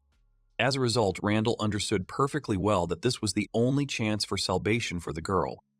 As soon as the heat was on, they were ready to betray their comrades without delay. Randall turned around and said that they were only saying that for their own benefit. The Necromancer had no desire to join forces with them, and there was no way he would fight alongside them. Quella asked Randall hesitantly about his decision, realizing that the boy was refusing. Randall said that he would not even listen to anything she put forward in her defense. The girl immediately pursed her lower lip, realizing that they had really done too much bad to Randall. Nina called out to the guy and said that they could go. The guild worker and Randall followed up to the hotel room. The Tamer's former group remained standing below, watching the load carrier, who had suddenly become stronger than all of them. At the top, the girl took out a small bag of coins that Randall had been given for the items in the Minadars. She also took out a book and said that the guy had become a necromancer and that this item would help him greatly. After Randall told her everything, Nina looked at him and added that it was a very reckless move on the part of his former team. Randall scratched his head, then smiled widely. He said that Nina was right, and the guy also shared that he still does not understand his becoming a necromancer after death, because he even became stronger. Nina said that she meant the time when the guy was still a tamer. Even from the guild's point of view, it was clear that the guy was the backbone of the team. Randall told Nina not to joke like that. The guy considered himself a completely useless tamer, so he carried all sorts of junk. He thought that the girl really overestimated him. Nina said that she really wasn't exaggerating. The girl added that only an experienced tamer could eliminate all the team's shortcomings by carrying the load. Nina added that without Randall, Team Fado would never have been able to obtain their coveted S ranks. Randall looked at her sheepishly, asking if that was really true. Nina also said that back when Fado personally wanted to exclude Randall from the team, she was going to talk to the tamer. But then Loig intervened in the conversation, so she could not find the right moment, which she now deeply regrets. Nina did not even suspect that everything would turn out like this. Afterwards, Nina wanted to clarify something else. The girl asked about Quella and Mail because they could join Randall under his leadership, to which the guy categorically denied. Nina gradually started to get up from her seat, saying that it would be a pity for the guild to lose such a high-ranking team. She also added that, although they were far from the royal capital, they were on the front lines, and since the Margrave needs protection, they would be glad to see high-ranking adventurers in this matter. The girl offered to help in finding a group for Randall, but the boy interrupted her, apologizing. Randall put his hand on his chest and smiled, saying that from today on he decided that he would travel on his own. Now the boy could proudly declare that he was a free man. Nina at first looked at the guy in surprise, but then smiled relaxedly and said that she understood everything. Then the girl awkwardly added that the guild must have an S-rank team. Afterwards, Nina awkwardly said that if she really wanted to provide Randall with someone, would he mind? Randall smiled and said that if the girl insisted, he would think about it. The guild worker was very pleased with this statement. She smiled widely and began to return to work, promising that she would find the best of the best. Randall's story ended, which he had been telling Mirren all this time. The guy said that he was alone until he met a girl, and here they were. Mirren looked at the boy, saying that it must have been hard for him, since he did everything on his own. Randall smiled, saying that it was the exact opposite, since he now felt complete freedom. Then Randall quietly added that he would never have met Mirren if he hadn't gotten such a free one. Mirren immediately started laughing loudly. The girl jumped up and said that she didn't even doubt it. Of course, Randall would be glad to meet such a comrade as she. Randall responded with gratitude. Mirren expected to receive much more compliments, but this did not spoil her mood. The girl said that it was time for them to sleep, because they had a lot of work tomorrow. Meanwhile, the entire Fado team was sitting in their room, clutching their heads. Quell said that it shouldn't have ended like this. Luig was cursing Randall. Mail covered her face and sitting on the bed said that she knew who was to blame for everything. Lloyd clenched his fists and jumped up, aggressively asking why Mail was showing off. The girl continued to sit and shed tears, saying that it was too late to change anything. They had already done everything, and now the blacklist was crying for them. Most likely it was all over for them, which everyone understood. They continued to look at each other cautiously, trying not to catch each other's gaze. Meanwhile, Fado stood by the window and wondered how long Randall would continue to bother him. The leader did not understand how much longer he would have to remain in the shadows. When the next day came, Randall and his new companion Mirren went into the forest to bury the bodies of those animals that had now become the boy's guardian spirits. Minnie immediately warned everyone that if she did this procedure, the spirits would never be able to return to their bodies. She asked if they were sure, to which they immediately approved. The girl nodded, then said that she understood the spirits perfectly. Snapping her fingers, the ground around began to be covered with a black aura, which gradually rose upward. Everyone stood and watched what was happening. Soon the bodies that were lying on the ground began to sink into the earth, as if it had become liquid like water. After a couple more minutes, they were no longer visible on the surface. After that, there was a bright flash, reminiscent of an explosion. Randall covered himself with his hand and then saw two horns, one of which belonged to Ray and the other to Ace. The girl smiled, continuing to control the process with her hand. She, being pleased, said that it turned out even better than she could have expected. The two material objects that connected the spirits to this world rose into the air and moved towards the spirits. Ace and Ray looked on in surprise to see what would happen next. The horn of the Minotaur and the one-horned wolf began to merge with the spirits, penetrating their immaterial bodies. After this happened, a bright flash of light occurred again. Randall's head announced that his status would be greatly increased due to evolution. All companions became much stronger, and Ace moved to another level of evolution. Randall said it was amazing. Mirren added that their bodies were in good condition so they could use them, but for their master, they sacrificed them to become stronger by turning into spirits. Ray also became a Fenrir, raising his rank. The beasts began to cuddle up to their master, showing their emotions. Mirren smiled and said that they really loved him. Mirren added that it was rather strange. Randall did not understand her, after which the girl explained that she could partly understand why they liked the Necromancer. Randall scratched his head and said that he had, frankly, gained some skills when he made a contract with Mirren yesterday. The guy wanted to understand how to use them. The girl looked at him in surprise, after which Randall named the very skills he had spoken of, Lord of the Night, and Black Fog. Mirren, she screamed in fright that she couldn't believe it. Mirren shouted furiously, saying that these were unique skills. The girl also asked that she was afraid that she could no longer use them due to the absorption of the Necromancer. Mirren immediately cast Black Mist, and when she returned to her form, she began to examine her hand. She sighed, saying that the skills were still under her control. Mirren said that Randall could copy the skills of other creatures. Then she began to explain that her skills were twilight magic. It was a real rarity among the attributes of darkness. The girl also added that only those who control death itself can receive them. Mirren thought it was not very fair to teach him this, but she was ready for the sake of her friend. Randall, while the girl was talking about all this, stood and silently looked at the girl. The silence slightly affected her, and she rushed at the guy, thinking that something was wrong. Holding her head, Mirren exhaled and said that it would be better to start with black mist. The girl explained that, as the name suggests, this ability allows you to turn into mist.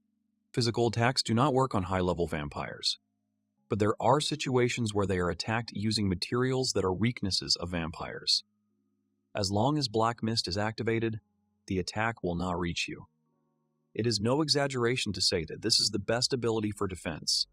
However, since the skill consumes a lot of mana, it is difficult to use this power.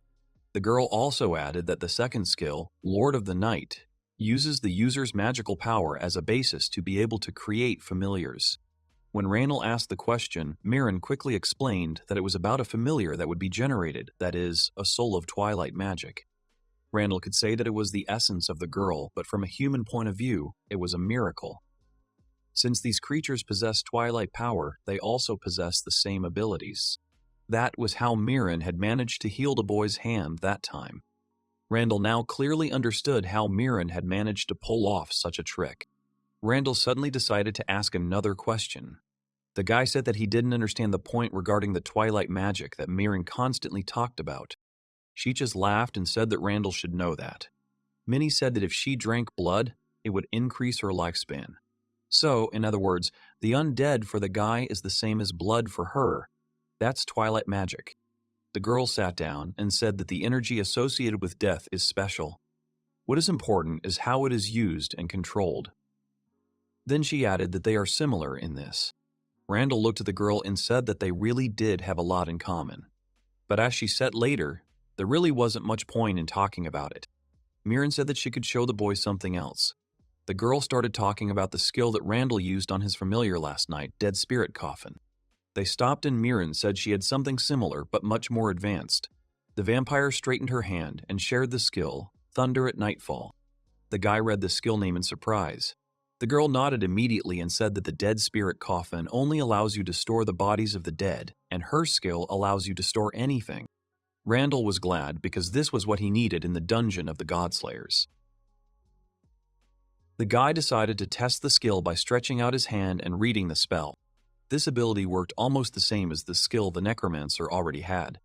He pointed his hand at the bags, after which they began to turn into a small bottle.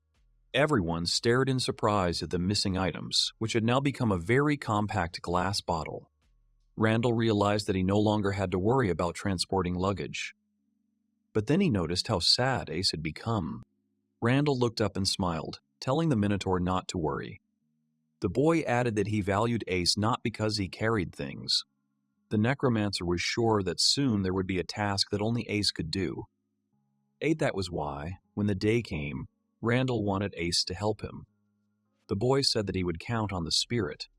Ace raised his hands high and began to hum happily. After they had done all their business in the forest, Randall said that it was time for them to continue their journey.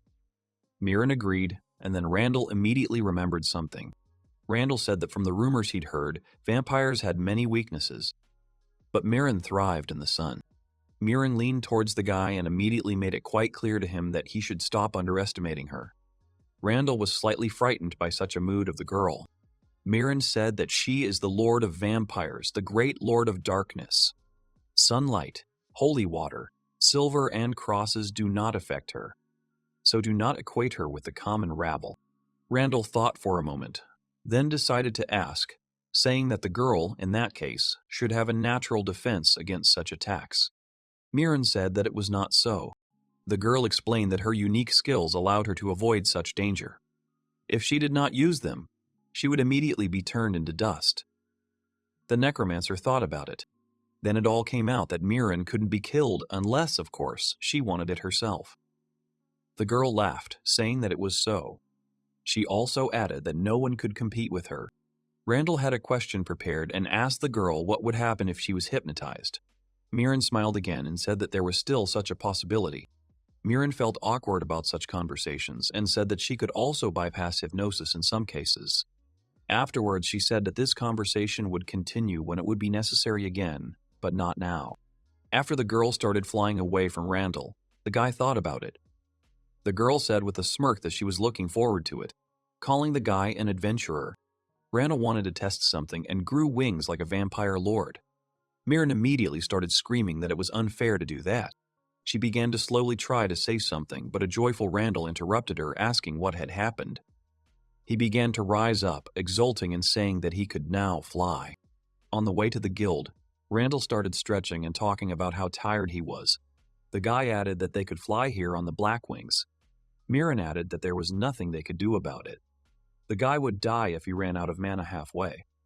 Randall even thought that they could buy a carriage, but the girl said that it would be better to master the skill and travel would be faster. Randall thought about the skills, but Mirren immediately hurried him. The Necromancer stopped her for a second and asked if she was sure that everything was fine. The guy added that this guild was on a mission to exterminate vampires.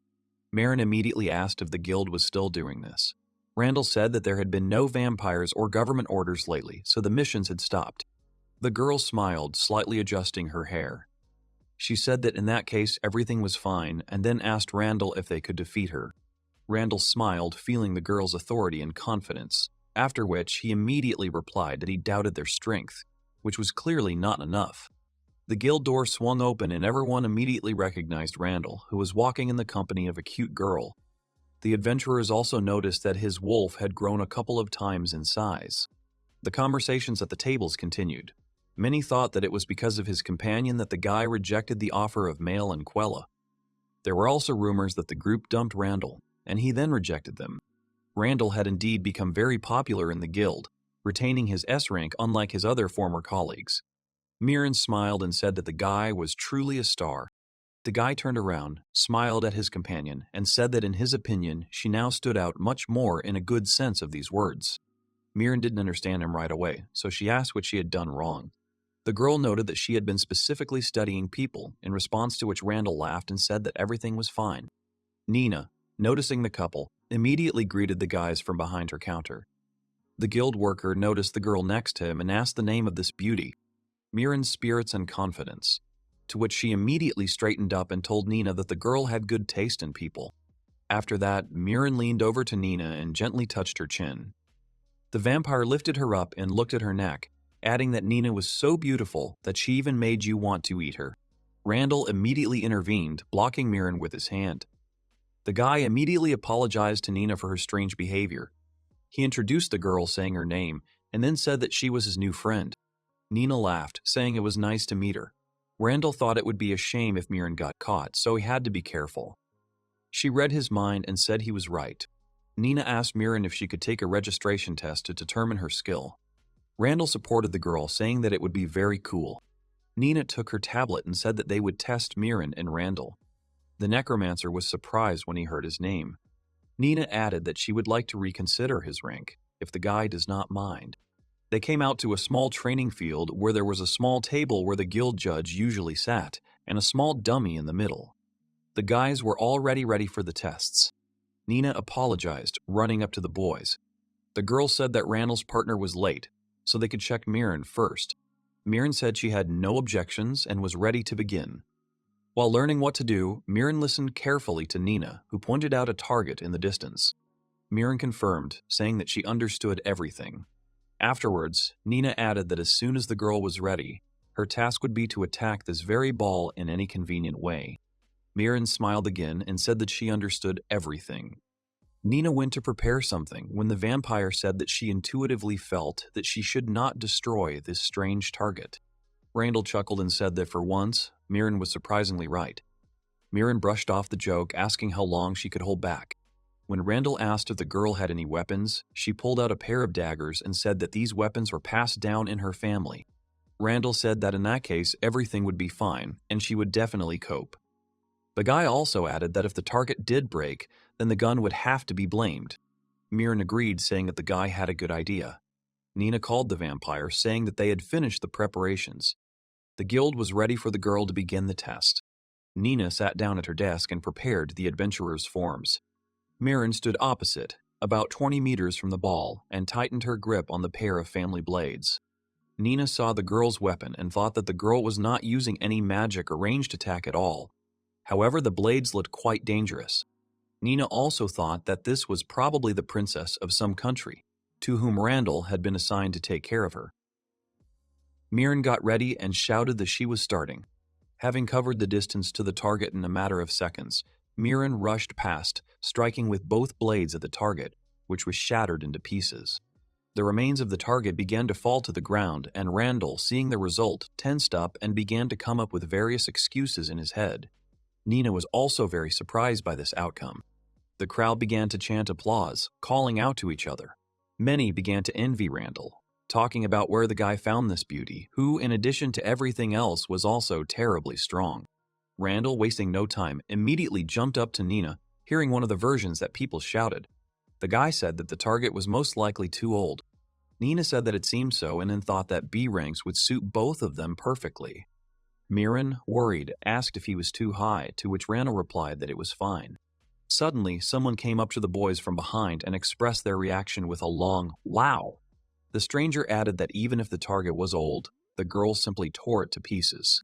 The girl added with a wicked smile that Mirren fought as if she wasn't human at all. Randall looked at the girl who had just arrived in shock, as if he knew her. Nina immediately jumped up, shouting the name of the guest. It was Luminaise. The guild worker said that the girl was late. Mirren at this time did not understand at all what was happening. Mirren asked if Randall knew her. The guy answered that he did.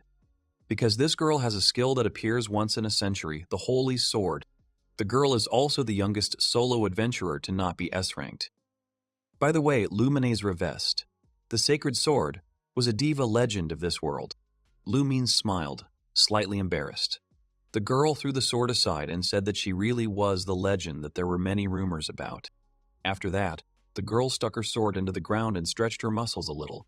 Having warmed up, she smiled widely again and suggested that they start the duel, citing the fact that she and Randall were both busy people. Randall continued to watch the girl prepare and said that he was not particularly sure about his own busyness, but it was clear that Luminaise was indeed the type who had a lot to do. The girl took a deep breath, then raised her sword and took a few confident steps forward. Randall immediately felt something begin to concentrate around him. The guy covered himself a little with his hand, thinking about what kind of powerful aura this girl had. She was much younger, but already had such a strong pressure. The girl took the sword with both hands and held it out in front of her. She really seemed like a very scary person, and it was read in just one look. Luminaise loudly asked if Randall was ready, and then immediately began to advance forward. Randall immediately saw this and knew that it was time for him to act as well. The Necromancer put his hand forward and shouted the name of his spirits. Ray and Ace immediately appeared on either side of the boy and gave their menacing battle cries. Lumines looked at all this with interest. The girl immediately understood what the Necromancer's power was, but she already had a plan on how she would deal with him. The girl smirked, then called out to the spirits that she was there.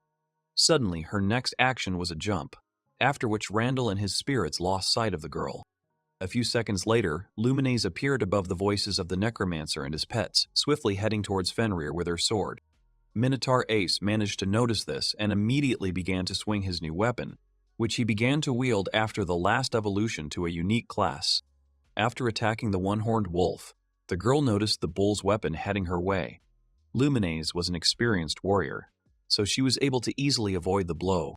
The Minotaur began to swing again, to which the girl only smiled and said out loud that Ace was also very slow. The bull attacked the target, but the sacred sword slipped to the side again. By slightly changing their tactics, Randall's spirits gradually began to adapt to combat with a more elusive opponent than all the previous ones. But the sacred sword did not lag behind, also adapting to the attacks of her opponent, managing to parry everything skillfully. The girl understood that she needed to get to the Necromancer himself. Most often Ace and Ray managed to attack in turns so that the Minotaur would not suddenly hit the second spirit. This hindered them a little because Luminaise could always dodge the blow. However, the girl was only enjoying it. She said that both spirits surpassed A rank in terms of strength. Luminaise also said that the Minotaur didn't look like some old monster. After the Minotaur hit the ground, Ray rushed to attack again, mainly trying to strike the first blow with his horn. The girl managed to reflect everything, also praising Fenrir. A slight lull in the arena. Both spirits looked at their opponent, who was catching her breath at that moment. It was clear that Lumines was also giving it her all. Randall, who had been standing aside, thought that his spirits had indeed become much stronger. The boy raised his hand and shouted at them to continue at the same pace. Suddenly, which was a little unexpected for Randall, the girl turned to him and asked if the Necromancer was sure that he could be so carefree during the certification. The girl threw the blade at him, raising it. The sacred sword said that the guy was acting like a coward, forcing his familiars to fight while he himself watched from the sidelines. Randall realized he had let his guard down, but he quickly came to his senses. The boy extended his hand and shouted the spell Black Mist. Lumens continued to rush towards him, telling the boy not to forget whose test this was. As soon as the sacred sword had already reached its target and lowered its blade, Randall seemed to evaporate from under it, leaving only part of his body to the side and a black aura. Lumines was simply shocked by what the guy was now able to use in practice. She looked at him in surprise as Randall at that time almost restored his material form, thinking that he barely had time. The distance between them stretched a little again, and the girl calmly said that the guy had several interesting abilities. Then she added something else. At the same moment, Lumines appeared behind the Necromancer, saying that he still couldn't keep up with her. Nina and Mirin. They shouted the guy's name in fear from a distance. It felt like Lumines was so excited that the exam fight had long since become real for her. She raised her sword and screamed that it was the end. As the sword swung towards Randall, who fell to one knee, many who were watching the fight simply closed their eyes, not wishing to see the young man die. But after a few seconds, they saw that the Necromancer was still alive. The guy covered himself with his hand, holding back the massive blade of the sacred sword. Lumines was shocked by this. Cold sweat slowly began to run down the girl's face. She saw that Randall had just sacrificed his arm and would most likely continue to fight. The girl raised her sword and then went the other way. Lumines smiled and said that Randall wasn't as bad as she had thought at first glance. Randall smiled back, clutching the wound on his arm. The boy told her that if he wanted to pass, he should at least show that much determination. Lumines liked this answer and said that the boy passed. Afterwards, the girl solemnly declared that she, the sacred sword of this country, Lumens, confirmed that Randall was worthy of possessing the S rank, which is given to adventurers. A pleasant shock engulfed the entire audience that watched the exam. Many were happy for Randall, shouting that the guy was amazing and had talent, having achieved S rank while being a loner. Randall smiled, scratching the back of his head.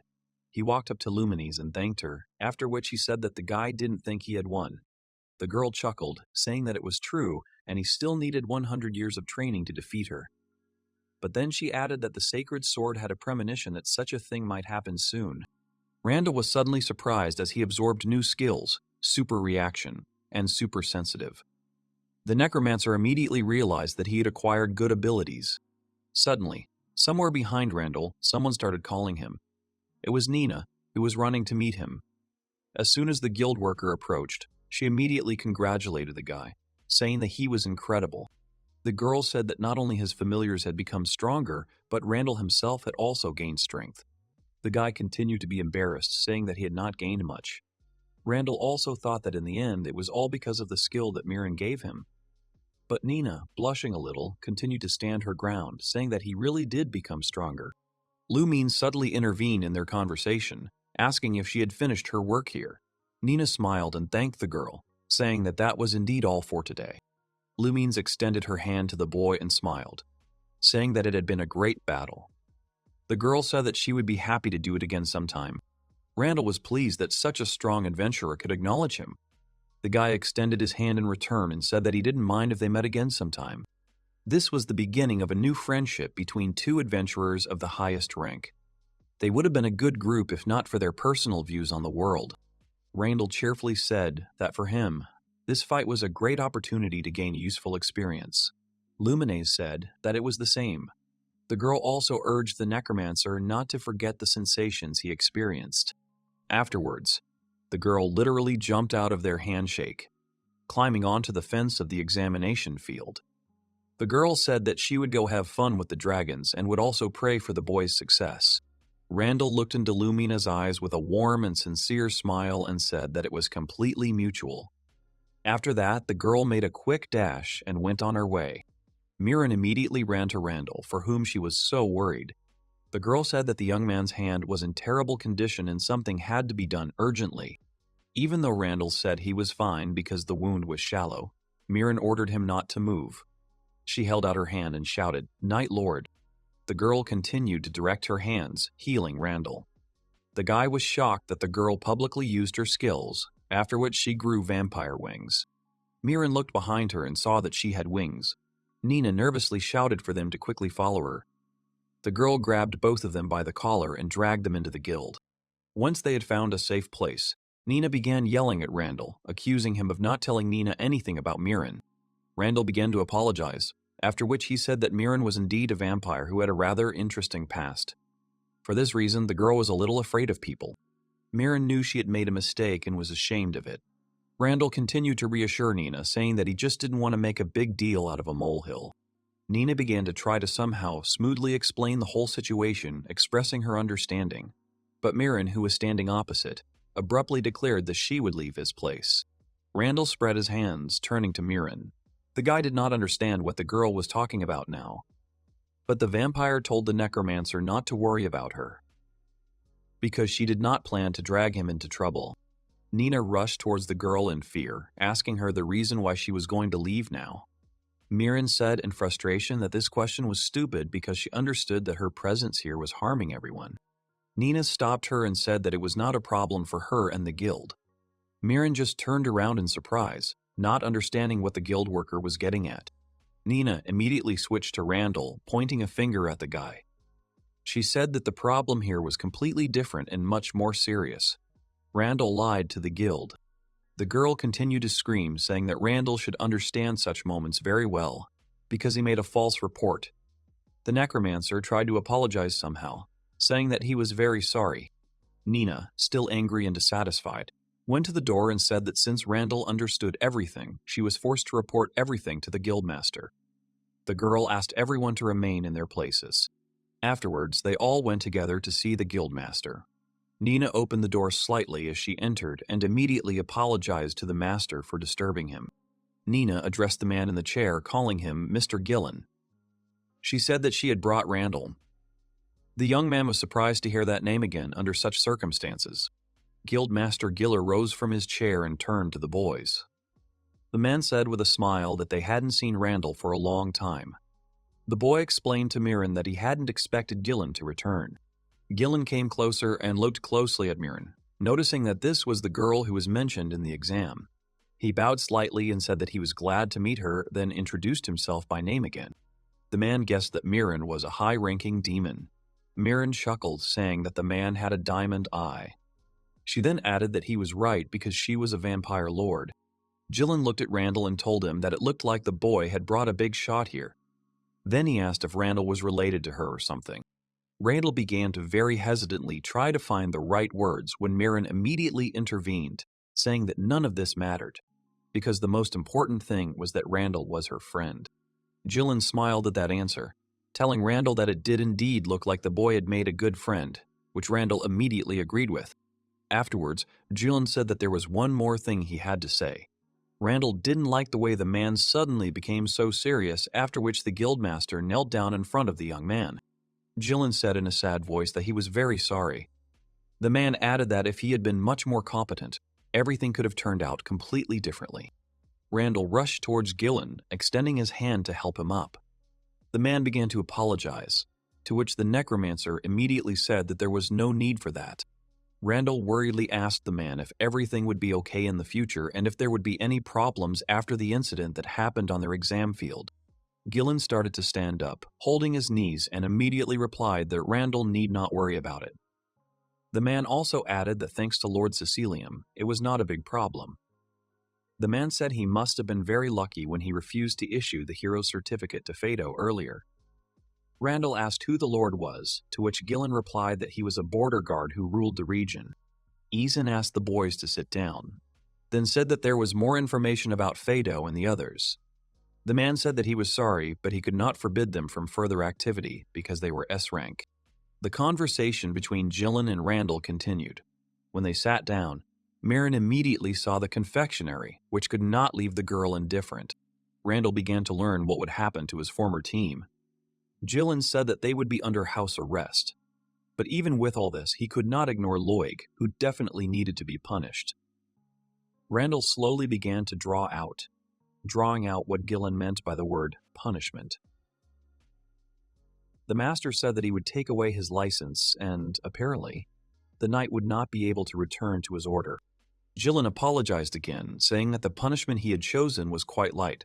However, he noted that it was a convenient outcome for Randall. Randall, who was trying to find out more about everything, asked the meaning of the master's words. Gillen took a sip of tea and said that, to be honest, it was like cutting off the tail of a lizard. The man took a few more sips and then began to put the cup back.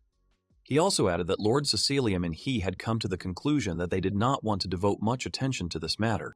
Afterwards, Gillen explained that regarding Loy, the government was also partly to blame for forcing this knight on them. The guys should have used the fact that everyone was demoted to A rank.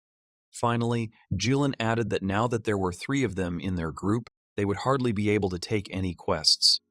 Mirren continued to gobble up the cookies, not listening to the dialogue at all. Gillen once again started talking about Fado, who was already an A-rank knight. The 2 girls in his group could be the best in their respective roles, since they were stronger than normal adventurers. However, although they were good at being the vanguard and support, they couldn't do much on their own. Gillen seriously doubted that there were any adventurers who would lend them a hand now. Nina joined in, saying that because of the bad rumors that had spread after the Randall incident, people who were weaker than them had become reluctant to come near, as they were afraid. Gillen also said that they had no other choice, so he thinks they realized their mistakes, but nevertheless, he is still sorry. Afterwards, the man asked the guys to hide their identities. Mirren said she didn't mind, but was it because she was a vampire? Gillen replied that it was because of the people in high-ranking positions who might not like it.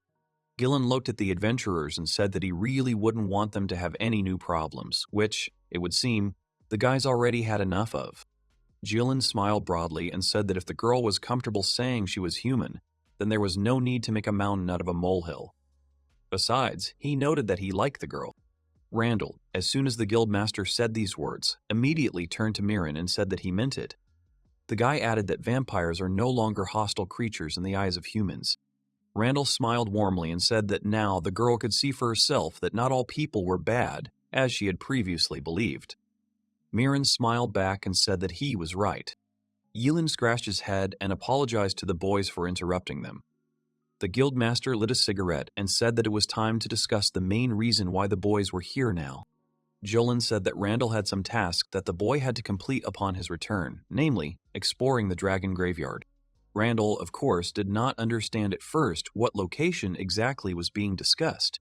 Gillen repeated, continuing to smoke, and said that it was necessary to explore it and close all questions about this place. It was a personal request from Lord Cecilium. Randall said he was honored. Mirren didn't know about this place at all and started asking the boys about it. Gillen was surprised that the girl had never heard of this cemetery before. The man began to explain, saying that a brave warrior had killed a giant dragon long ago. The mountainous area to the north where the remains of this monster lay was called the Dragon Graveyard. Mirren then asked the reason why the dragon's bones were left there. Initially, Mirren simply thought that the skeleton was too big or too heavy. Gillen simply said that the warriors of that time did not even have the strength to defeat such a powerful creature. Therefore, there was no talk of transporting him. The dragons were really so huge that even if they killed one now, the master was still not sure that they would be able to carry his body. As a result, the bones left there became part of the area. The colossal amount of magic contained in these remains poisoned the air around them. This had a devastating effect on the landscape. Gillen also mentioned the priests who regularly brought various gifts there, but now, in fact, they are under house arrest. After the guildmaster mentioned the same punishment that had been meted out to his former group, Randall immediately realized that Gillen was talking about Quella. In conclusion, Gillen said that this was the very reason he asked to bring the boys to his office. He did not think that this would be bad news for the boys. The master also added that even if they tried to hide the fact that Mirren was a vampire, the group would still find out. But house arrest would help shut those annoying people up. Randall thought for a moment, then said that other than Quella, who was a holy disciple, he was probably the best person for this. Besides, it was a good opportunity to demonstrate his vampire abilities. Randall, after thinking it over, said that with his detective skills, he could not guarantee the mission would be completed. Jillian was surprised, after which Nina said that it was time to voice the truth. Jillian thought this was indeed the right moment. The man folded both hands and addressed Randall, lowering his tone slightly. The master asked that Randall not tell anyone what he was about to hear. The guild master said that the dragon graveyard is the only place on their continent where you can go back to the past. This is what makes the location unique. Randall was getting more curious now, so the boy leaned over and said that the guild had determined that there was an anomaly in the cemetery. If that was true, then the boy knew where this inquiry was heading. Sheldon said the guy had the right idea. They wanted to ask Randall to destroy a zombie dragon, which is one of the largest dragons in history. Randall shouted out that the guild must have an idea on how to defeat him. Mirren interjected that it was too risky and very serious. Afterwards, Mirren smiled and said that they would have no problems with them. The girl also added that they were slightly overestimating the danger. In the end, Randall also agreed, saying that it would be an honor for them. Jillian smiled and said that he was confident that the quest would go well.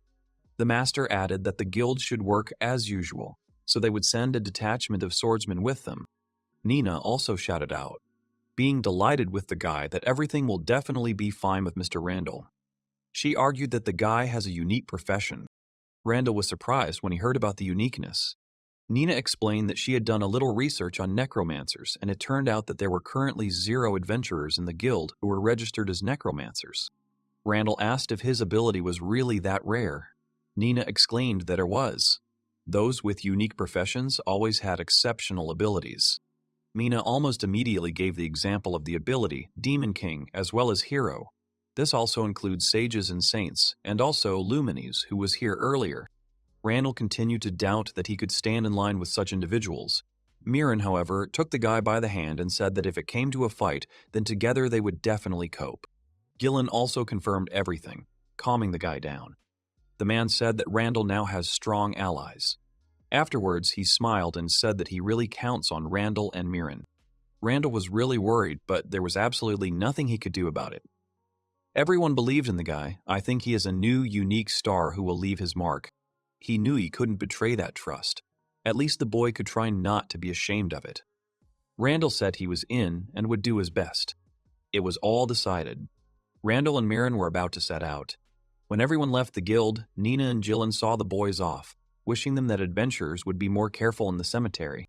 The travelers set off on their journey, and after walking a few kilometers away from the guild, Randall noticed that he hadn't noticed anything at all. It turned out that Mirren couldn't fly and move at the same time. The girl explained that flying does not waste her magic supply if she moves short distances. But if the distance is really long, it is better to walk. After that, Mirren said that she was already a little tired of being on the road all the time. Randall supported her and then suggested making a pass near the forest. Mirren sat down on a rock and asked how much longer they had to go. Randall exhaled and said that they were almost halfway there. The guy also added that they would stop in the city of Aden on the way. Mirren added that they would need to prepare well for the upcoming task because the dragon was a serious opponent. Suddenly she remembered something else. Mirren decided to ask Randall about sleeping dragons, graveyards, and how to make a research request. She wanted to know more about all of this, and the necromancer did not refuse her. The girl was surprised that Randall actually agreed. The guy started to say that firstly, regarding a request for research. The purpose of the research is what will be discovered during its course. By the way, regarding this, basically research requests are group tasks for which there is practically no reward. There are 2 types of research, and they are assigned to those who are trusted more. Randall also said that they were given a special request, and that is why they must do everything so that their reputation does not suffer. Mirren shook her head and said that she understood that. As for the dragons, it was the most beloved and popular fairy tale among children. Randall himself was curious whether all this coincided with their version of the legend. Again, none of this changes the fact that dragons did exist in the past. Once upon a time, all living creatures feared and trembled before these formidable creatures. Instead of destroying villages, the dragon would give the village fresh dew once a year. If the villagers did not protect it, or if he did not like something, the dragon would say that he would bring misfortune to the village. It was for this reason that the inhabitants were very afraid of the dragon. Over time, people began to treat this creature the same way as any other deity. But one day, the dragon wanted to visit a neighboring empire. The people of this country were not as obedient as the villagers, and, as a result, the dragon was defeated. Mirin was delighted with this story. The girl said that it was the heroes who saved everyone then. Randall answered that this was not so, because the empire had outstanding power. There were just many people there and only one dragon. And then came the hero whose name thundered across the continent. Mirin thought for a moment and said that what she had heard earlier was different from what Randall was saying now. Randall continued saying that this brave man was a living legend of the village, and then they came with the dragon to the empire and destroyed it almost completely. Then a meeting was held in the village, and the council of elders decided that the village should continue to worship the dragon. It was then that the dragon gained the power of harmony. Thus, the dragon, who is a god for only one village, became even more revered because he destroyed an empire that the villagers themselves perceived as a threat. After his death, he became even more revered. Mirin became curious and asked about the reason why the dragon died. Randall replied that some say that he reached his limit in the war against the empire, and others that he was killed by the locals. Randall added that there is a certain charm to this. Some dragons have been described as protective, while others are said to be vicious and aggressive creatures. Well, there are many theories, but in any case, the dragon is dead, or rather, the dragon from the story about the empire. The only thing that is known for sure is that the heroes really existed. Suddenly, Randall raised his index finger and said that he would tell the girl what the cemetery looked like. He said in a tense voice that it was a dangerous land, full of miasma. Some adventurers have discovered demons living there, and some go there to make medicine from the dragon's bones. The miasma is so thick that there is as little light as in a deep dungeon. There were also rumors that anything could happen in this place, which was the reason the guild sent them. Mirin said that she now understood what Jilin and Nina meant. After this story, Mirin jumped up from the stone and said that if everything is really as Randall says, then we need to move. The necromancer asked the girl if she was okay. Mirin replied that the only way to know for sure was there. Then she smiled and said that, besides, they weren't alone. Randy smiled and said that she was right. After a couple more hours of travel, Randall, Mirin, and the two spirits finally arrived in the city of Aden, where Randall had previously suggested stopping for a comfortable night's stay. The city itself was full of life. Its streets were filled with a variety of people and all other races, werewolves, elves, beastmen, and even sea creatures. Such abundance even slightly confused Mirin, who watched all this in surprise. Randall stroked his Fenrarv and said that he would have to go back for a while. The guy used the skill Coffin for the Dead and hid the spirit. The guy saw Mirin's face and asked what was bothering the girl. Mirin said that she didn't know there were so many non-humans here. Randall smiled and said that this is a peculiarity of the city. There really are many species living here, so there is no discrimination, persecution, and everyone lives in peace. The necromancer turned to Mirin and asked the girl if she liked this nice town, in the guy's opinion. Mirin smiled and said that she probably did because it was really great here. Afterwards, Randall said that they should take a short break, buy supplies, and have a snack. Then he remembered something. He turned to Mirin and asked her if she would have any problems eating regular food. Mirin laughed and said that there would be no problem. The girl immediately clarified that she meant that she did not need food at all. Then she said that it was quite convenient.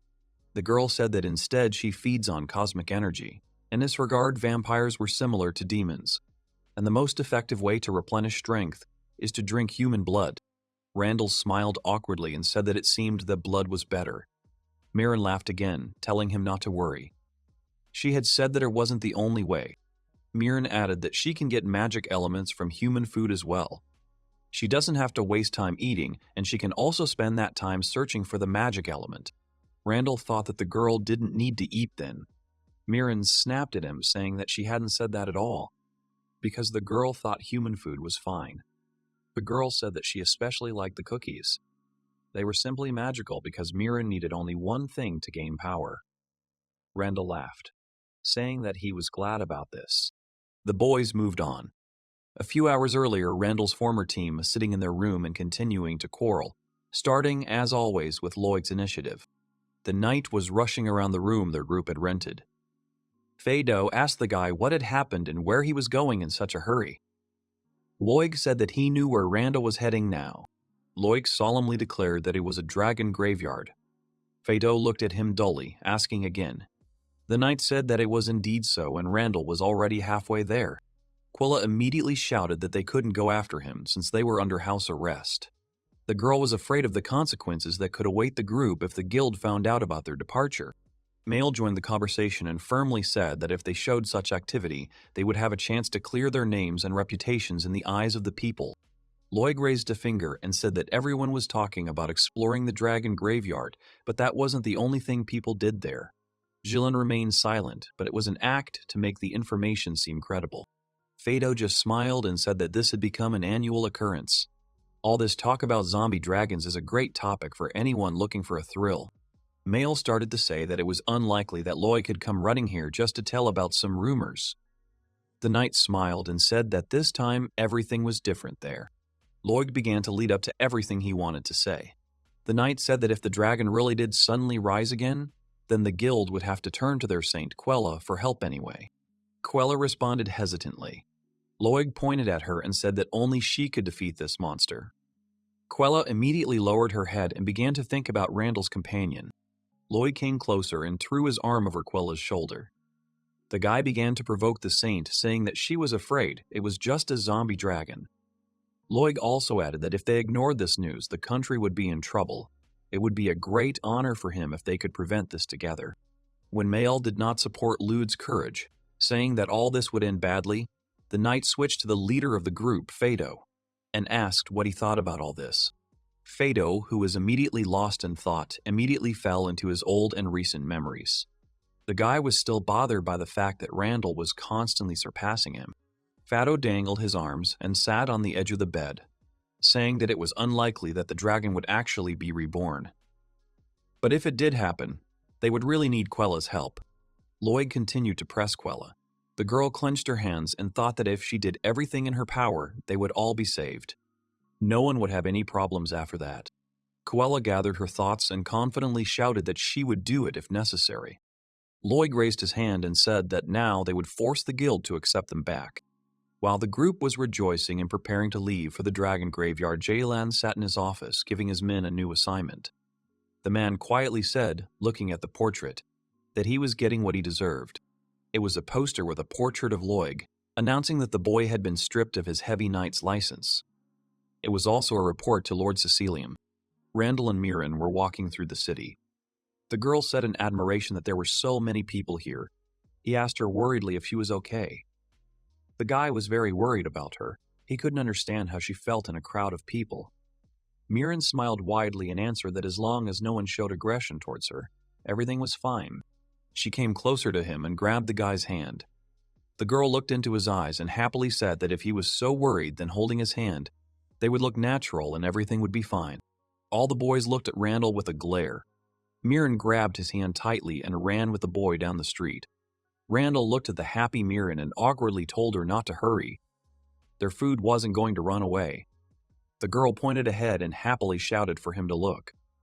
It looked very tasty. Mirren was in complete euphoria from the new place and the people around her. She liked everything. Randall was amazed by her happy face. He had never seen so much joy from simple food. He decided not to answer anything, but just run with the girl. He awkwardly thought, okay, he will go with her. The girl and the boy stopped at a counter with a huge fish. Mirren asked the boy standing next to her about everything with great interest. Then they went into a store with clothes. Then Mirren and Randall went to the street vendors who sell snacks. Mirren smiled widely and looked at Randall happily. The boy smiled back at her. Her happiness was transmitted to him. He couldn't help but smile back at Mirren.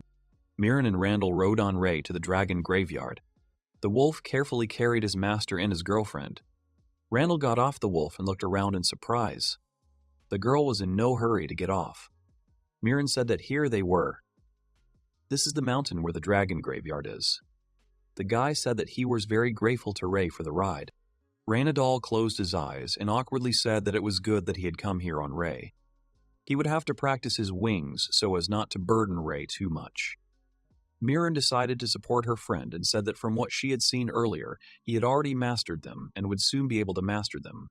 He replied that he hoped so. Mirren, Randall, and Ray walked down the path to their destination. Mirren nervously said that it was so dark here. He said that it was. It was even worse now than the last time he visited. Mirren asked him in surprise that he had been in this place before. Randall looked at the girl and asked if there was a reason for the algae to grow so much.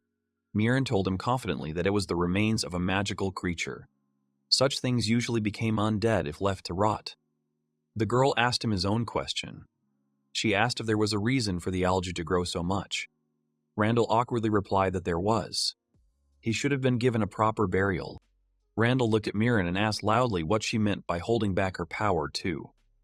Randall added that it was no wonder Jilin wanted them to do it. Mirren replied that yes. She meant that the original magic was too dark. They couldn't just leave it like that. Randall thought that if a demon or adventurer came here and created a powerful monster or something, there was a danger that it would become a demon king. The boy continued to reason that he wouldn't jump to conclusions just yet. Mirren said that it seemed like they had everything under control. Mirren said that the device creates healing air and turns weak creatures into undead. The girl added that it is quite effective. The girl said that it is possible because the dragon is running out of magic. Randall asked with interest that she is getting weaker and the device is getting stronger. Mirren looked at him and asked that the closer to the flame, the warmer. The girl added that it was the same principle. Randall asked that then there was nothing wrong with leaving him alone. Mirren said that if they didn't take action, she thought for a moment and said that if they made a mistake, this dragon, he would upset the delicate balance. Mirren looked closely at the guy, who looked at her in surprise. The girl quickly said that the fastest way to defeat him was to direct his own energy at himself and hit him at the moment of resurrection to defeat him for sure. Randall screamed in shock that it was impossible. The guy asked if they had any other options they could use.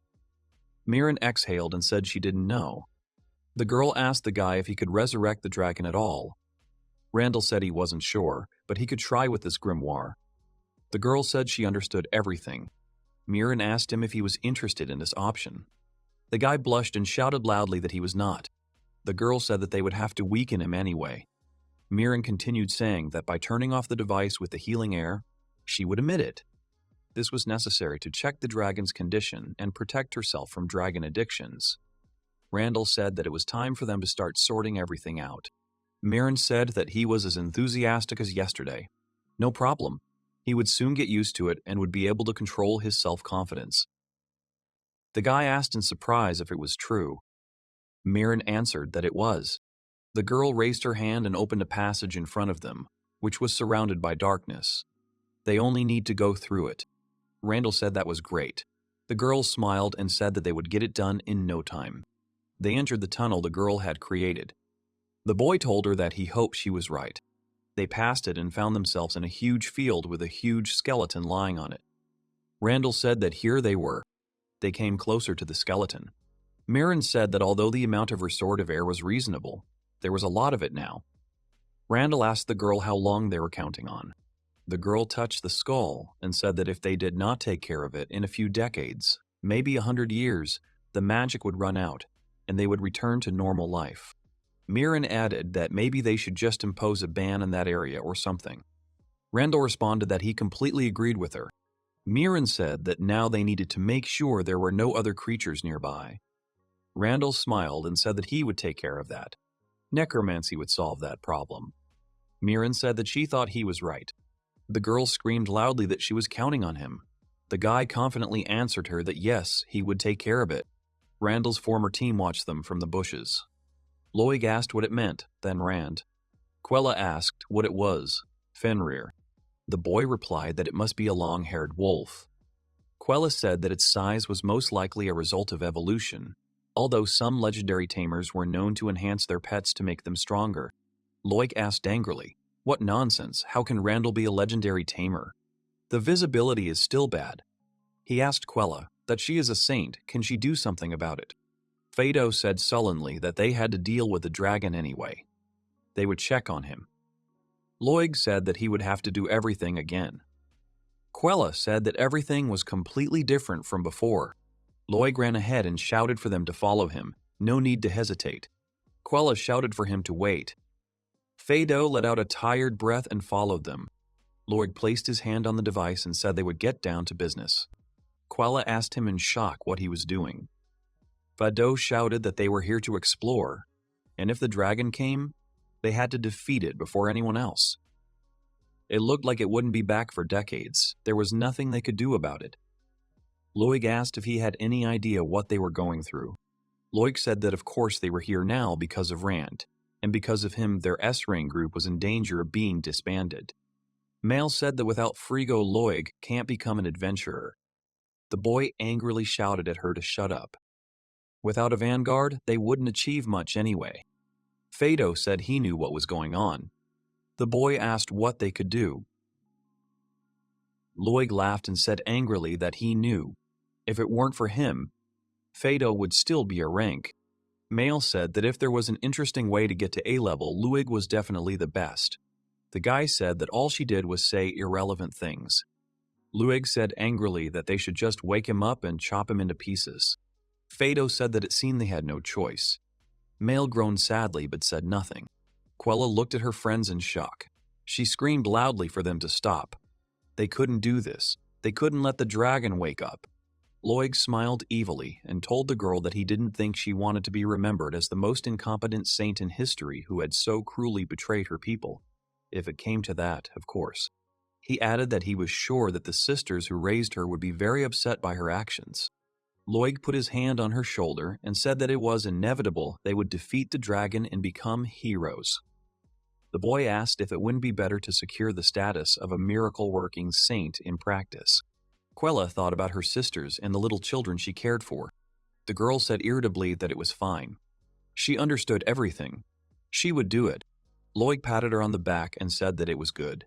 She shouldn't worry, hundreds of years had passed. There was nothing dangerous about this dragon. Fado asked the girl if she could handle it. Quella confidently replied that yes, she would figure it out, no problem. Besides, Loig was right. It had been hundreds of years. The girl added that she didn't think he would be a big problem. Loig cried out happily that that was what he was talking about. He was too big to recover that quickly. Quella placed the cross to her forehead and began to pray. Black smoke began to emerge from the device surrounding the dragon skeleton. Loig asked how long it would take. The girl said that it would take almost all of it. Quella stood up from the ground and said happily that everything was fine now. The smoke began to come out of the car more intensely. The girl lost control over it. Loig loudly asked what happened. Male screamed that they had taken control. Fado asked that they had taken control. Fado asked that they had interrupted her. Loig angrily asked that he hoped that the dragon had returned. The girl screamed that yes. Quella said in horror that she did not expect that there was a strong mage nearby. She remembered Randall's friend and thought how strong she could be. Fado screamed hysterically that if there was anyone here besides Rand, they could see them. They should leave here. The heroes stood opposite each other. Male took out her wand and said that they would disappear now. She added that she would get rid of the traces, then they had to escape. Loig shouted that this is what he was talking about. They can do anything if they want. They need to get out of here while they can. They started to run away. Fado said something about the dragon. Loig asked that Rand was nearby. Why don't they just attack him while he was lying there? Dragons have such powers. Quella replied that she thought Rand could defeat him alone. Loig angrily said that, then everything would be fine. Everyone looked at him in horror but did not answer. They ran out of the forest. Mirren looked at the forest intently. Randall asked excitedly what was going on. The girl didn't answer and took off. The boy opened his wings and wondered if he could catch up with her. Mirren and Randall landed near the device. The girl said angrily that they had run away. Randall asked in surprise that they had run away, but who was she talking about? Mirren said there was something wrong with the device, so she flew in to take a look. There was no trace of them left. The guy angrily asked who they were, what she was even talking about. Randall exhaled and said okay no matter. He asked if the dragon's corpse was okay now. If the device was broken, then the healing energy probably wasn't being released properly. Mirren said that was more important, of course. They should go back and check. The girl came closer to the skeleton. Randall mentioned that he needed her to research the dragon. Mirren said fine. The girl carefully examined the huge skeleton. The remains had received too much healing energy. The dragon had already begun to revive. Its final awakening was a matter of time. Randall asked if there was anything they could do. She said they needed to reduce its size. The guy asked when it would wake up. Mirren said maybe in a few minutes. Randall said it didn't look like they'd have time to organize a strike team. The girl said confidently that they'd have to handle him themselves. Randall asked wearily if they could win. Mirren extended her hand to him and replied that they didn't have to defeat him. The boy asked her in surprise what she meant. Mirren told him to look at his condition. He won't live long after resurrection. Randall asked what she meant, that he could be left alone. The girl replied that they had a maximum of half an hour. His energy would only be enough to damage the nearby city if it was enough.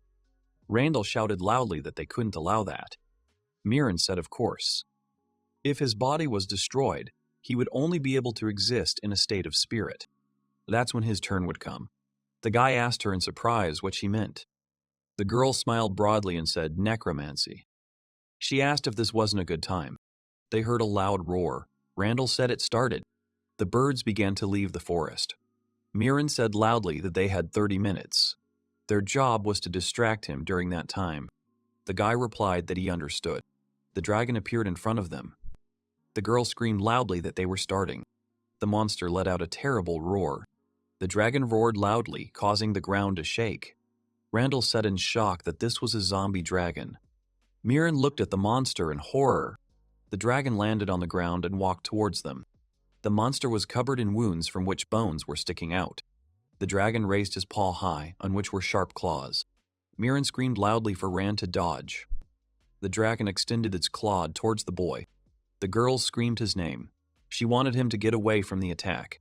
Randall thought in shock that something was wrong with his body. He can't move now. Ray and Ace stood in front of their master and began to attack the monster. They began to attack him more and more. The dragon raised his paws and roared loudly in pain. Ray and Ace looked at their master with a smile. They were glad that they could help him. Randall smiled and told him and he thanked them very much for their help. They saved his wife. The dragon looked at them angrily and growled loudly. He was furious that he was attacked. He hit Randall, but he managed to escape from the blow. The guy thought that this time he managed to dodge.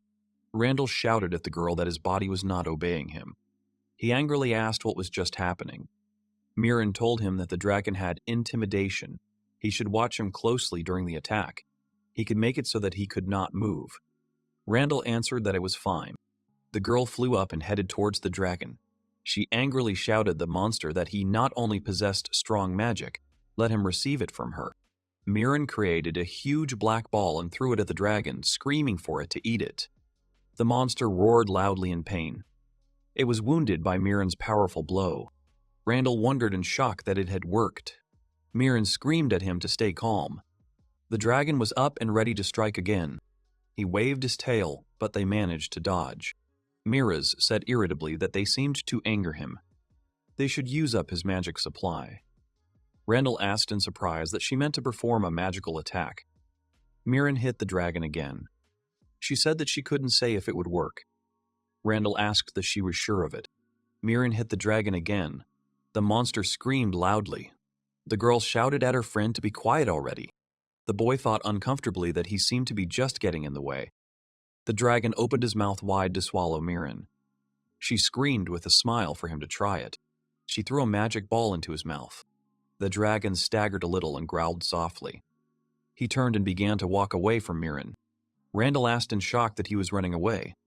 Mirren said that she thought she had gone a little overboard. Randall asked hysterically that she had go a little overboard. The boy saw clouds gathering above the dragon. Randall shouted loudly that he was calling for thunder lightning. Lightning struck the dragon and he screamed loudly. The guy proudly said that thunder lightning is part of the magic of the great sage. Mirren happily said that it was a great job. The monster got angry and headed towards them. The girl said loudly that they would fight like adults. Randall asked in surprise what she wanted to say he had been holding back until now. Mirren replied that he didn't want to waste his magic just like that. Mirren glared at the monster and told her friend that he was attacking. Randall stood behind her and looked at what was happening in surprise. He couldn't understand what was going to happen now. The dragon only became angrier from the fact that some girl had hurt him like that. Randall thought in shock that it couldn't be. He was attacking again. Rays of light began to emerge from the dragon. The dragon froze for a moment, and then beams of light began to hit the ground and burn everything in their path. Randall and Miran tried to dodge all the attacks, but it was very difficult since there were so many beams. Someone screamed loudly. The scream could be heard from the forest. People were in trouble, and judging by the volume of the screams, something terrible had happened that scared them. Randall asked his friend in shock that someone had been in the forest. Miran flew past him and answered irritably that now was not the time to think about them. Randall asked what kind of attack it was. The girl, without taking her eyes off the dragon, answered that it was called the Breath of Death, but with one peculiarity. Unlike ordinary dragons, his attack brings instant death. The dragon opened his mouth wide, from which drops of fire began to fall. He was preparing another strong attack that would defeat Randall and Miran. The girl turned to her friend and excitedly shouted at him to dodge. Randall stared in shock at the dragon, who created a fiery vortex. The boy watched as the fire approached him. He thought in horror that he would not have time to bend now, and his transformation and the Night King would not help either. Randall continued to reason. He thought irritably that he could not do anything. The boy resigned himself to his fate and said that he was going to die now. Miran appeared in front of them, shielding him with her body. The boy didn't want Miran to protect him at the cost of her own life. He had already resigned himself to death. She smiled and looked at him. She added that this was why she would be with him until the end of his days. They hadn't tried many things yet. She didn't want him to die here. Randall worriedly asked his friend if she was okay. The girl pointed at the dragon and told Randall to look at it. The dragon sat on the ground, and smoke came out of its mouth. Miran hesitantly said that it seemed like it had used up all its magic. The hero wanted to tell her something, but didn't have time. The girl interrupted him and confidently shouted that yes, now was the time to act. She created a magic ball and said that she had to pave the way for the Night King. Just let him not dawdle. Randall confidently shouted that it was good. The boy quickly ran towards the dragon. Miran and Randall cast a spell at the same time and shouted that they were now using the Night King to defeat the dragon. A black ball of magic began to form around the dragon. It gradually began to envelop the monster. First, the dragon's wings were covered in black magic, and then the rest of its body. There was an explosion, and the dragon roared loudly from the pain he was experiencing. He was too tired to fight and struggle. Miran said that they had succeeded. The dragon disappeared, and in its place appeared bats that flew into the sky. There was a loud explosion, and nothing remained in place of the dragon. Miran and Randall won. The guy happily said that it was just great. Miran smiled widely and told her friend that in the end, they managed it together. They had done it. Randall nervously said that no, that wasn't true. It was mostly her merit. Thanks to her, they were able to defeat the dragon. The girl exhaled and answered that it was only for now. The guy asked excitedly that she was not hurt. Miran smiled and mockingly asked who he took her for. The girl decided to use a spell. She said that she was using the King of the Night. The girl was surrounded by black magic, and all her wounds and scratches healed. Miran glowed and joyfully shouted that she was back in action. She was completely healthy and could go into battle again. Randall awkwardly said that she really knew how to surprise. The girl told him that if he was going to practice necromancy, now was the time. The boy said yes, that's right. Randall opened the book and touched it. He said loudly to come back to life. Miran asked him with interest what was going on. Was everything working out? Randall confidently replied that everything was fine. In front of them was a dragon that looked very healthy. The resurrection of the ancient dragon Great Calamity had been successful. The ancient dragon Great Calamity was now available for use. Miran cried out happily that it was just wonderful. It worked. Miran confidently said that it was now a full-fledged young dragon.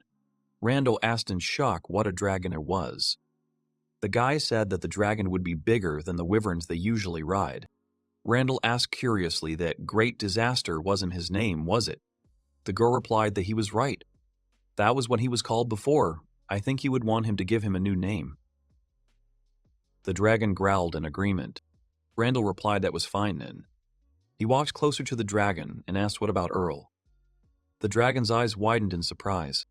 Earl purred in agreement. He leaned over to Randall and began to hug him. The boy stroked him happily.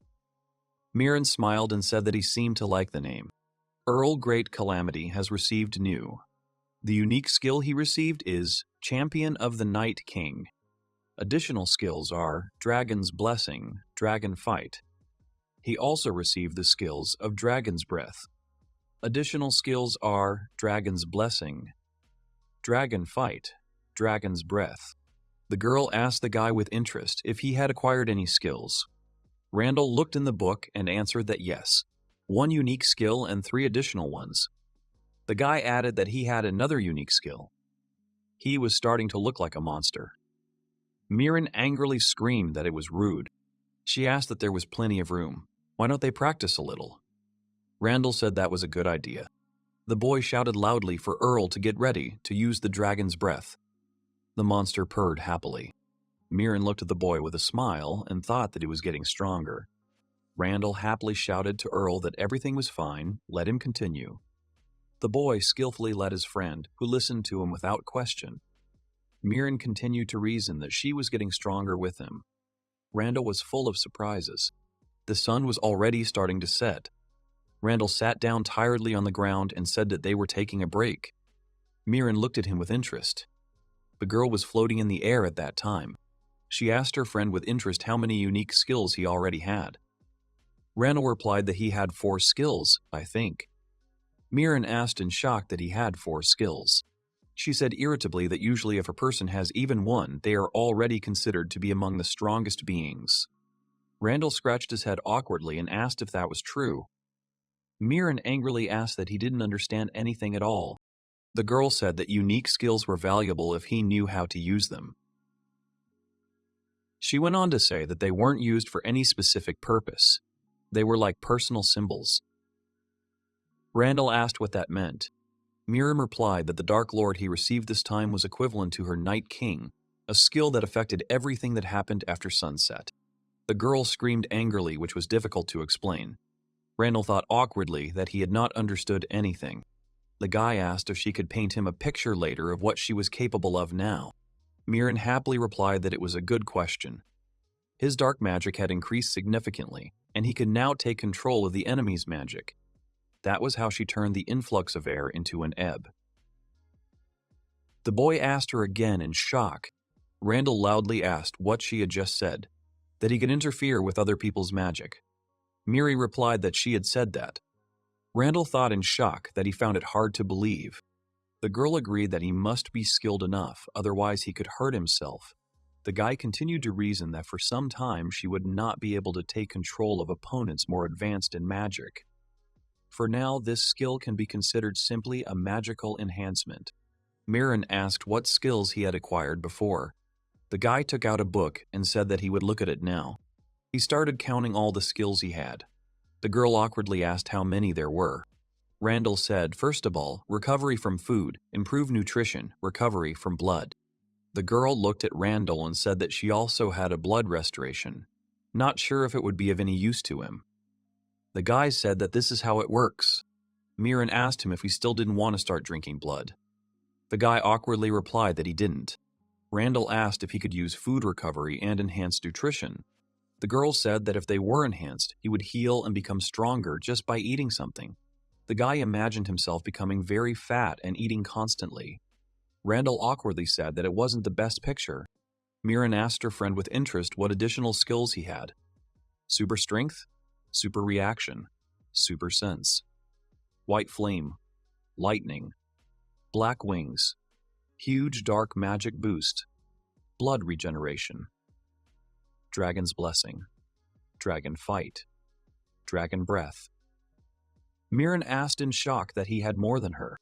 He only knows the names anyway. They can talk about dragon skills. She will explain what they are. Mirin said that, firstly, Dragon Blessing is a set of defensive skills. It also protects him from cold and heat. Dragon Fight is an improved version of Intimidation. It is a useful skill. Mirin added that Dragon's Breath in turn is an improvement of all attributes, and now he can attack using all attributes at the same time. The White Flame and Lightning are also enhanced by the Dragon's Breath. Randall said in surprise that it was great. That's a very good set of skills. Mirren replied with a smile that she had said he was a real monster. Randall started waving his arms excitedly and shouting loudly that no, it couldn't be. Mirren started to walk away saying that they were done here and it was time to go home. Randall shouted for her to stop. Randall asked why they didn't have fun in the next village. Mirren hesitantly replied that they could. The girl followed the guy, but she hid behind his back. Randall asked what was wrong. The girl said that she was asking for forgiveness. He asked in surprise what she was apologizing for.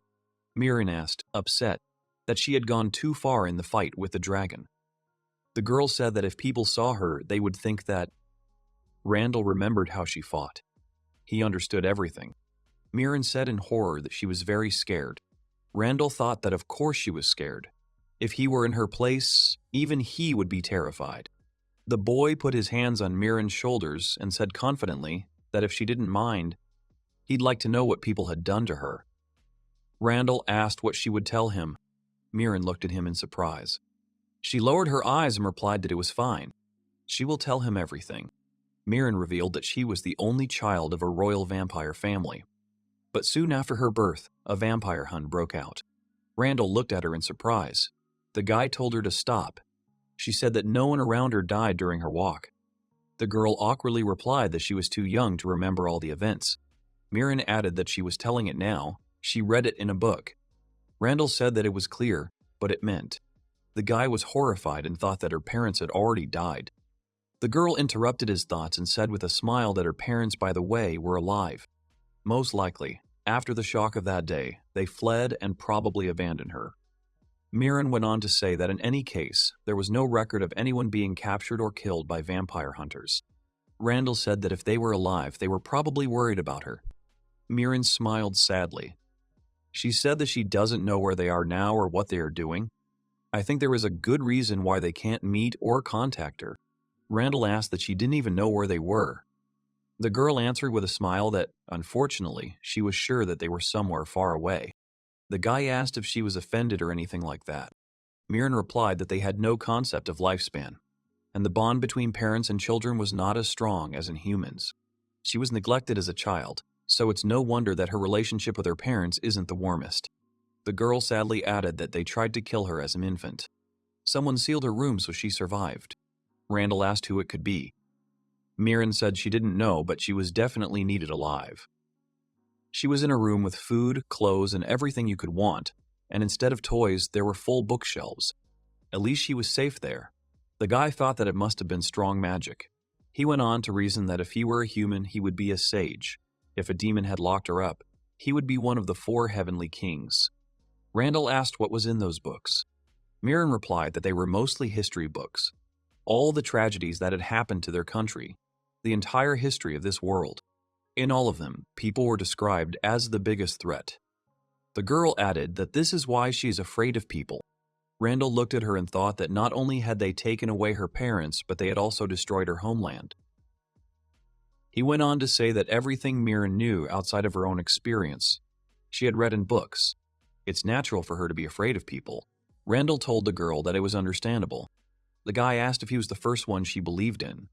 Mirren awkwardly replied that yes, he was human, but he smelled familiar. Randall thought he wanted to dispel the fear of people, but how could he do that? The guy added that let this be the first step. Randall told her that the knowledge she had gained from books was no longer relevant. The girl looked at him in surprise. The guy said that the heyday of vampire hunting had long passed. In their time, people didn't treat vampires so badly. Mirren answered hesitantly that she did. The hero looked at the girl silently. Randall grabbed her hand and ran with her, shouting that it was better to see it with his own eyes than to trust words. She shouldn't worry, everything will be fine. The girl answered that it was fine. She ran with her friend through the forest. They returned to the village. Randall looked at the girl who was hiding behind him. He said that here they came. The people who met them shouted that the heroes were here. The man shouted that it was them. His friend bowed to them and said that he thanked them very much. They were so grateful. Randall asked the girl what she was surprised about. Mirren shouted at the guy that of course she was surprised. The girl added that she thought that everyone would immediately run away from her appearance. The village elder named Zig came out to them. He said that he was very grateful to them. The man continued to say that he had witnessed them defeat the zombie dragon with his own eyes. Mirin asked in surprise what he was watching them for. Randall said that yes, the guild was currently looking after the dragon graveyard, but that role had originally been filled by their village for generations. Sieg said that, unfortunately, they wouldn't be able to give them enough attention. They were in the midst of preparing for the festival, and they would be very grateful for their help. Mirin said in surprise that she couldn't believe they accepted her so easily after seeing her fight. Randall replied with a smile that he told her everything was fine. The girl smiled widely and happily shouted yes. Randall watched the girl all evening. He thought that she was so touched by the kindness of these people. Randall went on to reason that gradually Mirin would stop being afraid of people. He sincerely hoped so. At this time, Randall's former team was still in the forest. Fado saw Loig lying on the ground covered in blood. The guy screamed loudly, "What happened?" He started shaking Loig and telling him to wake up. He was the one who brought them here. Quayla ran up to them and shouted at Fado not to touch Loig. The girl tried to use the spell several times, but nothing worked. The man remained unconscious. Male approached her and replied that it wouldn't help. The zombie dragon was too strong. It was too late. Don't waste your strength. Quella looked at her friend in horror. Fado hit the stone and asked angrily why. The guy thought they saw a risen zombie dragon. They were seized with terrible fear. All they had left to do was run away. Fado asked how Rand could deal with such a monster. He thought they had run away, but Rand stayed. He was strong not only physically, but also mentally, so they had lost. Male asked Fado what they were going to do.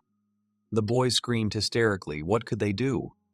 The monster they were supposed to defeat was gone. That monster would have killed them for sure if it weren't for Rand. Quella screamed at him to calm down. The hero froze in horror.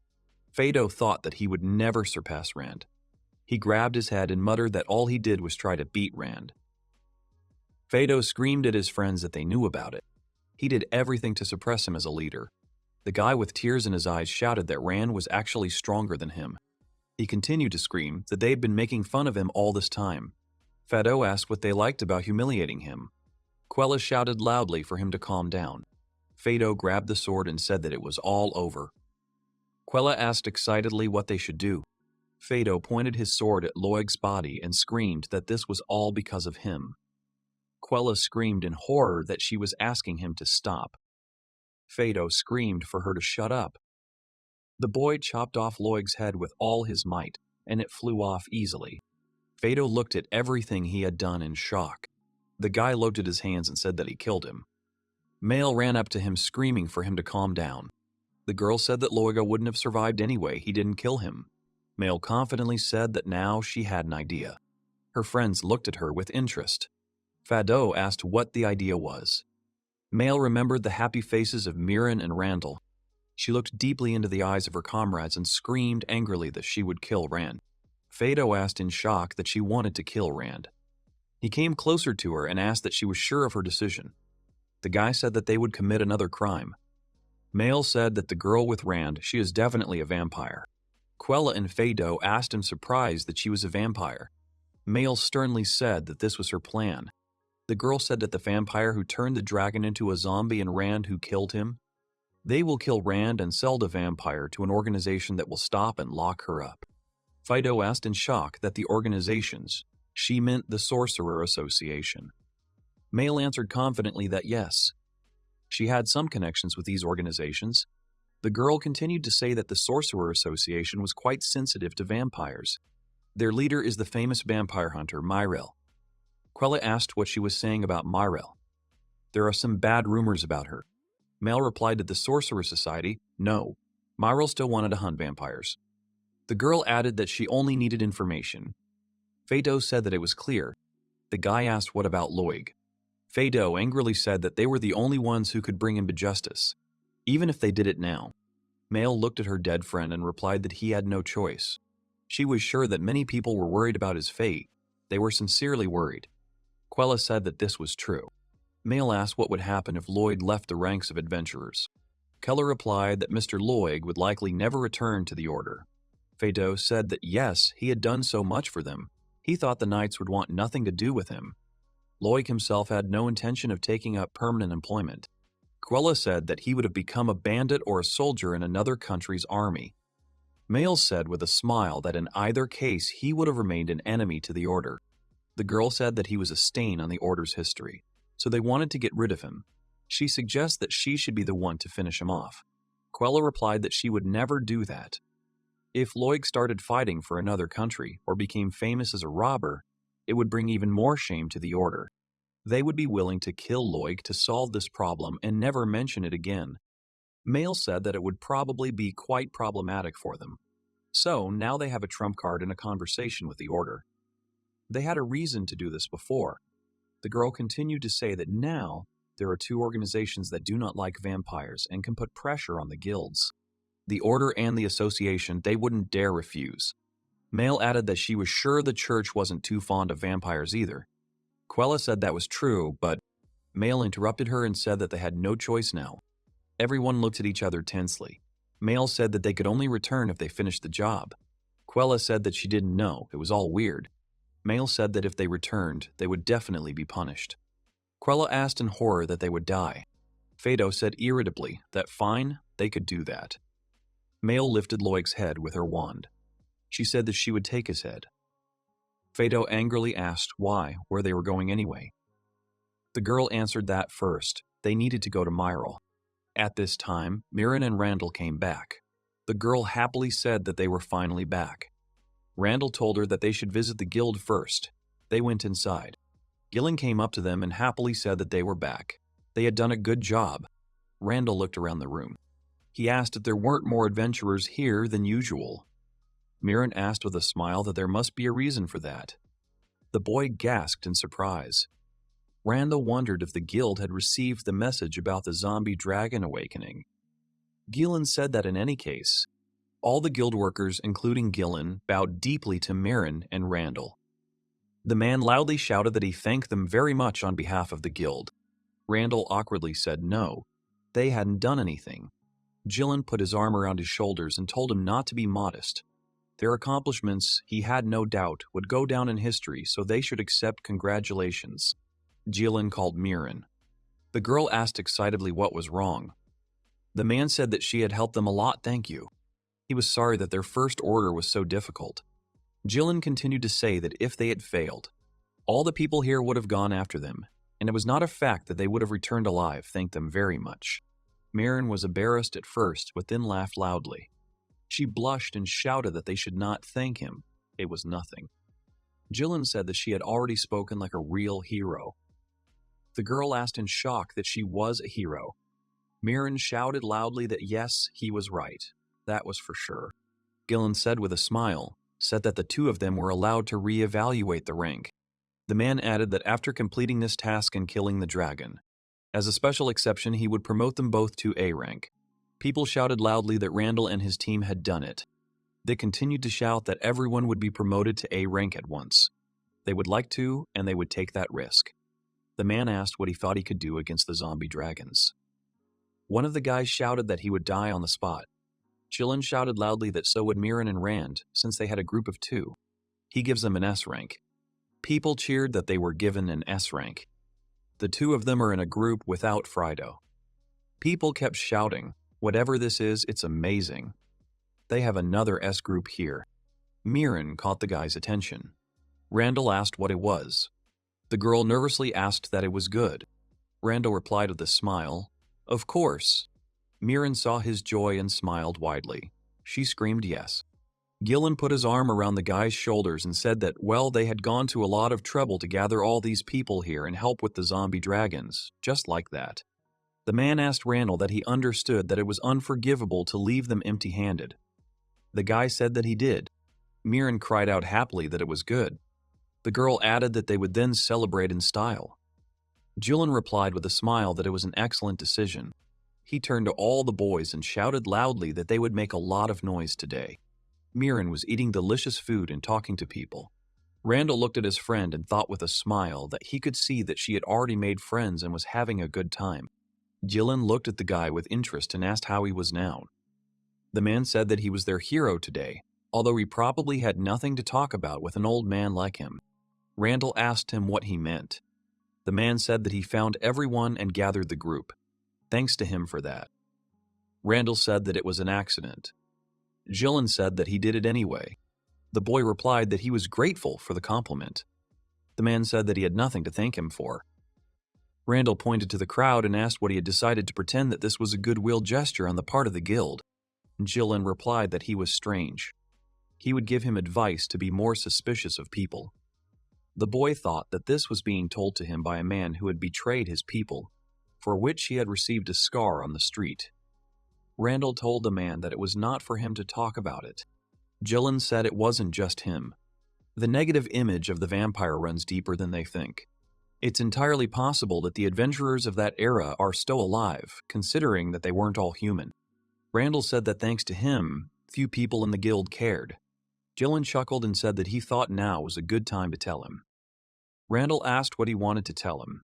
The man replied that Fado and 3 others had disappeared from their sight. It's entirely his fault, sorry. Randall said excitedly, no. He can't control S-rank groups. No need to worry. Gillen replied angrily that so be it, but he thought they knew what would happen if they ignored his request to give up. It was foolish to hope for that. Randall looked at them carefully and asked what his plan was. Gillen replied that they were sending out a search party. He was sure they had a goal. Perhaps they were planning to bring something back as an achievement. The man continued to say that the villagers they had saved from the dragon had not seen them. Breaking house arrest was not the best idea. Randall said that he understood. Gillen looked at the worried boy and asked what was wrong. Randall said no, it was just a guess. But if it was right, they would have a hard time. The man told him to hurry up and tell everything. Randall quickly said that when they arrived at the dragon graveyard, Mirren said that the dragon was not strong enough to awaken.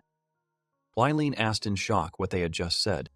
The guy replied that they thought that examining the remains would not be a problem, so they were going to do a normal investigation and return home. The man screamed at him to stop. The rebellious dragons were artificially created so someone could control them. Randall said that couldn't be. He thought that meant Fado and the others. Jalen said it didn't matter. The important thing was that someone was plotting to wake the dragon. Randall said yes. He added, surprised, that meant they could use that mechanism. Jalen said yes, if they got it, they could study it. He added that he would take care of it. Randall thanked him. Jalen patted him on the back and said that he was sorry for keeping him, that he would get his reward tomorrow, and that they could have fun today. He said that was a good idea. The guy approached a group of people. One of them asked him when he became so strong there were only 2 of them. Maybe they wanted to join them. One of the guys asked Randall where he found such a beautiful girl. Gillen looked at him and said that in the future he would definitely be respected. The next morning they met near the guild. Mirren told everything she knew. Giller replied that it was clear. It was practically the same as what he had heard yesterday. The man looked at the dragon and asked what it was. A resurrected dragon. The monster purred happily. Giller said he wouldn't worry about it, but it would be better not to make it public for now. Randall stroked the dragon and said he thought so too. He remembered something. During the battle, someone was screaming in the forest. Perhaps someone else was involved in the battle. The guy added that most likely those who were there were attacked by the dragon. Giller replied that it was clear. Thanks for their report, he will give them the reward, but before that he has to tell something. Randall asked what it was. Giller said that Lord Cecil wanted to meet one of them. Mirren asked with interest who Lord Cecil was and what he did. Randall answered him. Mirren asked curiously why such an important man wanted to meet them. Giller replied that he assumed the Lord wanted to thank them. The man threw them a bag and said that the remains of the dragon were a problem for him, because his job was to protect the country from demons, and this was their reward. Randall opened the bag and asked in shock that it was gold. Giller replied that no, it was rainbows, and that was much more than gold. The guy screamed in shock that they were given so many rainbows. Giller replied that it was a serious and important task. Its completion was important for Lord Cecil himself. Come to think of it, that amount might be a bit low for a reward for doing it. Randall said that's how. Giller said that in any case, let them continue in the same spirit. Mirren and Randall looked at each other and shouted, of course. At this time in the forest, not far from the remains of the dragon, Loig's body rose from the ground and began to walk slowly. Heard a noise. He whispered that he wanted to find his head. Randall pulled out the money and asked his friend what they were going to do with all that money. Mirren looked at him and said that she thought dividing the reward wouldn't be a problem. Randall said that yes, that was for sure. Mirren said that even if they don't need them now, they will need them in the future. The guy thought about it and answered that yes. The guy asked if such a time would ever come. Randall exclaimed in surprise that it definitely would. He asked Mirren that maybe they would restore her country. Mirren screamed loudly that there was no need to do that. Everything was fine. Randall asked why not. Maybe she could even meet her parents. The girl said she would like to see them, but there was no hurry and they were still a long way from death. Mirren asked why he didn't buy necromantic equipment. Mirren asked if her cloak had any special properties. Randall replied that his cloak enhanced his dark magic abilities and could make him invisible. The girl said that until they found something specialized, it was best to arm themselves with what they could afford at the moment. Randall asked what about her gear. Mirren replied that she would have to go through every dungeon to find anything better than that. The boy asked what dungeons were. The girl asked if he didn't know about the dungeon destroyed by God. Mirren said that if he could reach the 8th floor of that dungeon, he wouldn't have any problems finding equipment. Randall said that's what their next target is. He doesn't like it very much. The girl said that they don't have to go straight there. But to go into the dungeon, you will need special equipment, and it is better to buy it now. Mirren added that she meant that other than the cloak, all of his clothes were quite simple. Randall cried out in surprise that he thought clothes were just cloth. Mirren said loudly that most of the weapons and armor had magical enhancements built into them. She added that he was the only one in the guild who wore a piece of cloth. Mirren exhaled and said that she was afraid that he would need all the equipment he could get. Mirren asked if there were any stores nearby where they could find what they needed. Randall said that they should go to the city of Alade, where Fado and his friends usually went. The guy asked Earl that they would get there. The dragon purred affirmatively. The boy and the girl sat on the dragon and flew to their destination. Randall shouted happily that they were going. They flew over the forest. Mirren said that the ride was surprisingly comfortable. The guy answered with a smile that she was right. Randall saw a group of people and asked what was going on there. Mirren said loudly that it was the merchant and his escort attacking. Apparently, they weren't going to give up yet. The guy opened his wings and flew down. Mirren asked what he was doing. Randall shouted that he was going to help them. The girl said with a smile that he was a real hero. She opened her wings and flew after the finger. One of the guys yelled angrily that if this continues. Randall asked that they are okay, they need help. The guy yelled in shock, whoever they are, please help them. His friend yelled that they are all B rank. He did not expect to run into the Goblin King here. Randall asked in surprise that they had met the Goblin King. The boy thought that the Goblin King himself was an A rank, of course. A B rank was nothing to him. Randall told the boys that fine. He would take on the Goblin King and they could continue to protect the merchant. He couldn't handle the Goblin King alone. Randall smiled as he released his assistants and said that there was no need to worry. He was not alone. The guy asked in shock that it was the Minotaur and Fenrir. The girl who was standing next to him said that she never thought that she would encounter them in such a place. The other guy shouted loudly that please let him deal with this Goblin King. Randall smiled and told them to leave the Goblin King to him. He yelled at Ray and Ace that it was time for them to go. Randall called out to Earl and jumped on him. People shouted in shock that it was a dragon. The guy flew to the location of the Orc King. Mirren had already cut off the heads of the monsters. The girl said that, unfortunately, he was too late. Randall approached her and said that she had defeated everyone again. It seemed that he had nothing else to do. Mirren said that she had left him some sweets. Randall asked what kind of sweets. A huge monster approached them. The guy screamed in shock that it was the Goblin King. Mirren said the Goblin King could give him an extra skill. Randall said he knew. The guy told Ray, Ace, that they could leave, thank you very much. The guys who were protecting the merchant came running. One of them said tiredly that they finally caught up with him. His friend asked what was going on. They hid behind the corners. The Goblin King screamed loudly. The guys who were hiding screamed that they were being blown away. One of them asked who they were. The girl and the guy looked so carefree. Randall yelled at Ray, Am, and Earl to protect the three. The monsters stood around the boys so that nothing would threaten them. One of the boys shouted that there was a Fenrir, a minotaur, and a dragon. His friend loudly answered him that no, wait. A demonologist is a person who relies on summoned creatures, so... Randall loudly shouted that he was summoning white flames. The enemy died.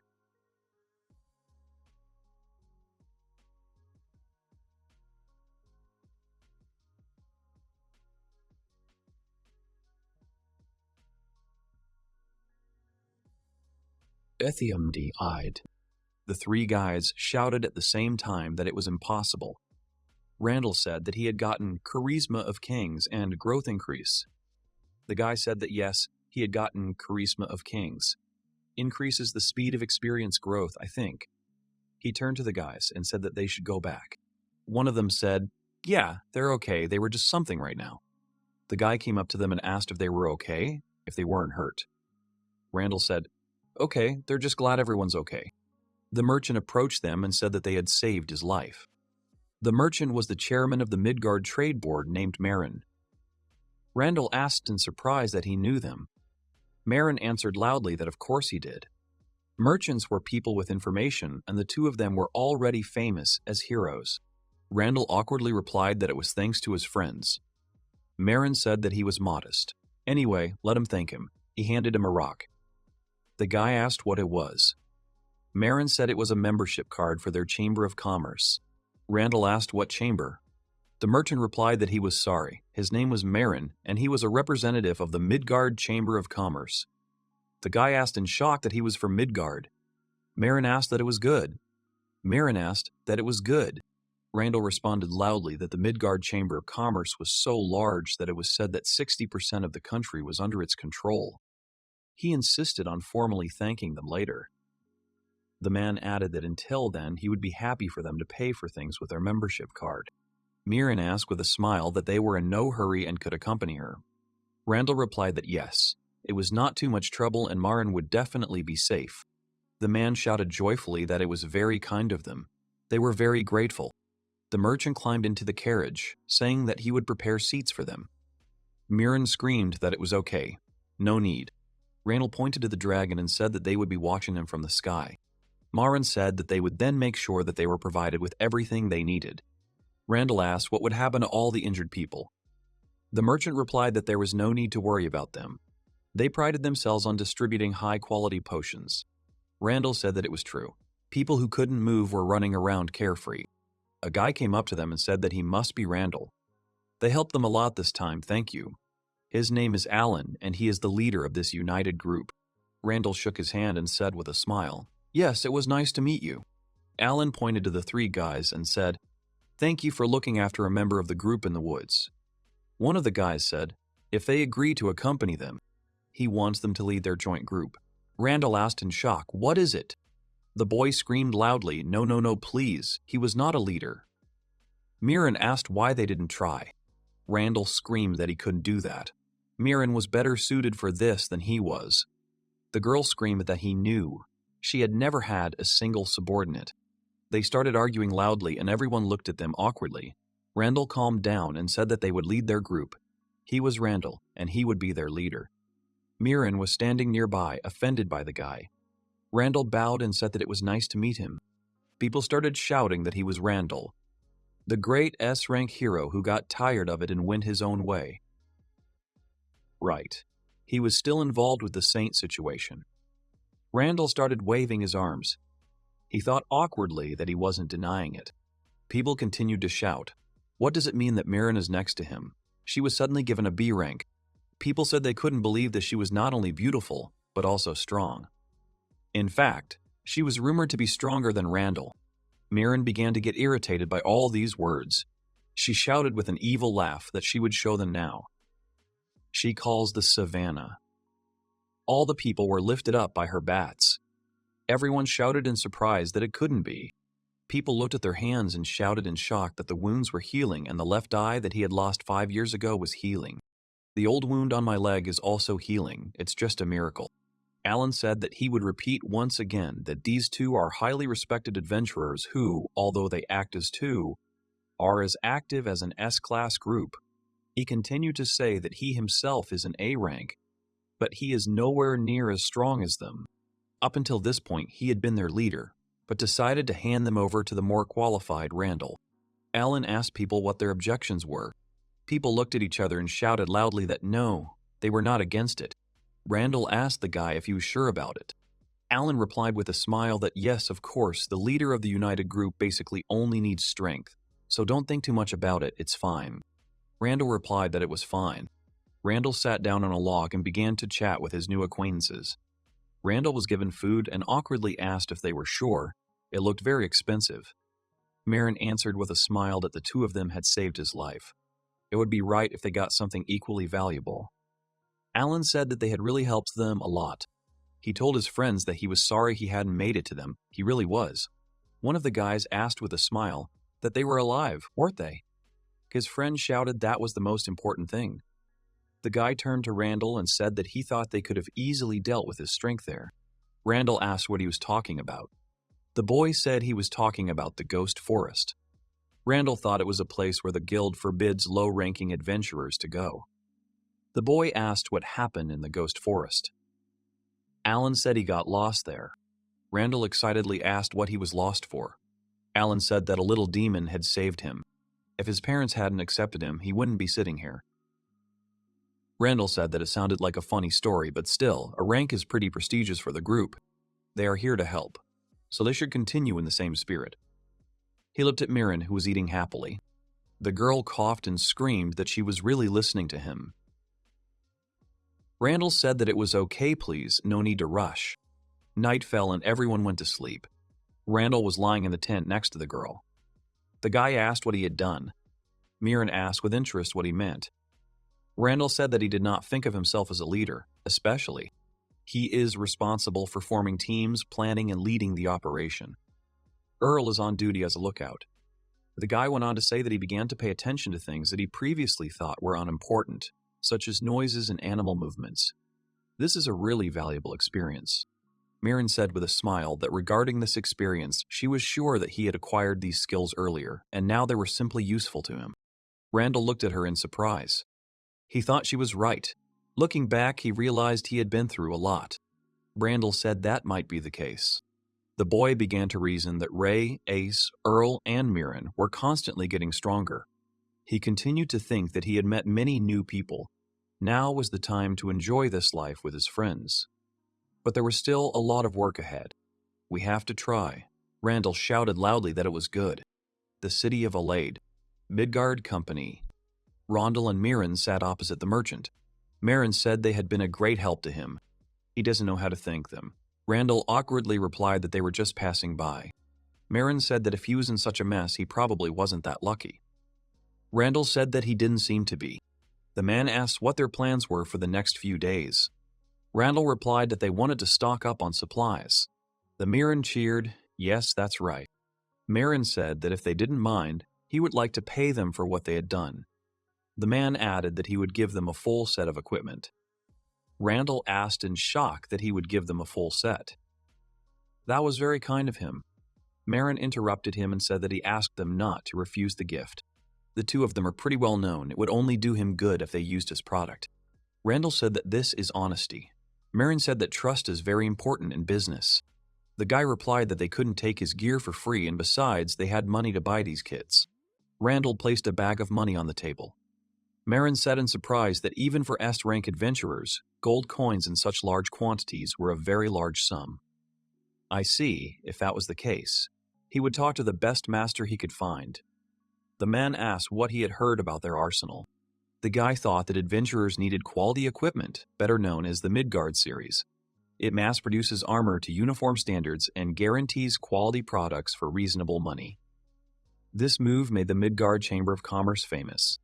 Marone said that was understandable, as they knew their trading company mainly supplies what are called standardized goods, but they also have unique works. Randall asked what kind of unique works. The man replied that yes. Mass production is done with the help of magic. The originals are made by hand by craftsmen. Mirren added that he would ask their craftsmen to make gear for them personally. Randall happily shouted that it was an incredible honor that the craftsman who created the Midgard series would work directly for them.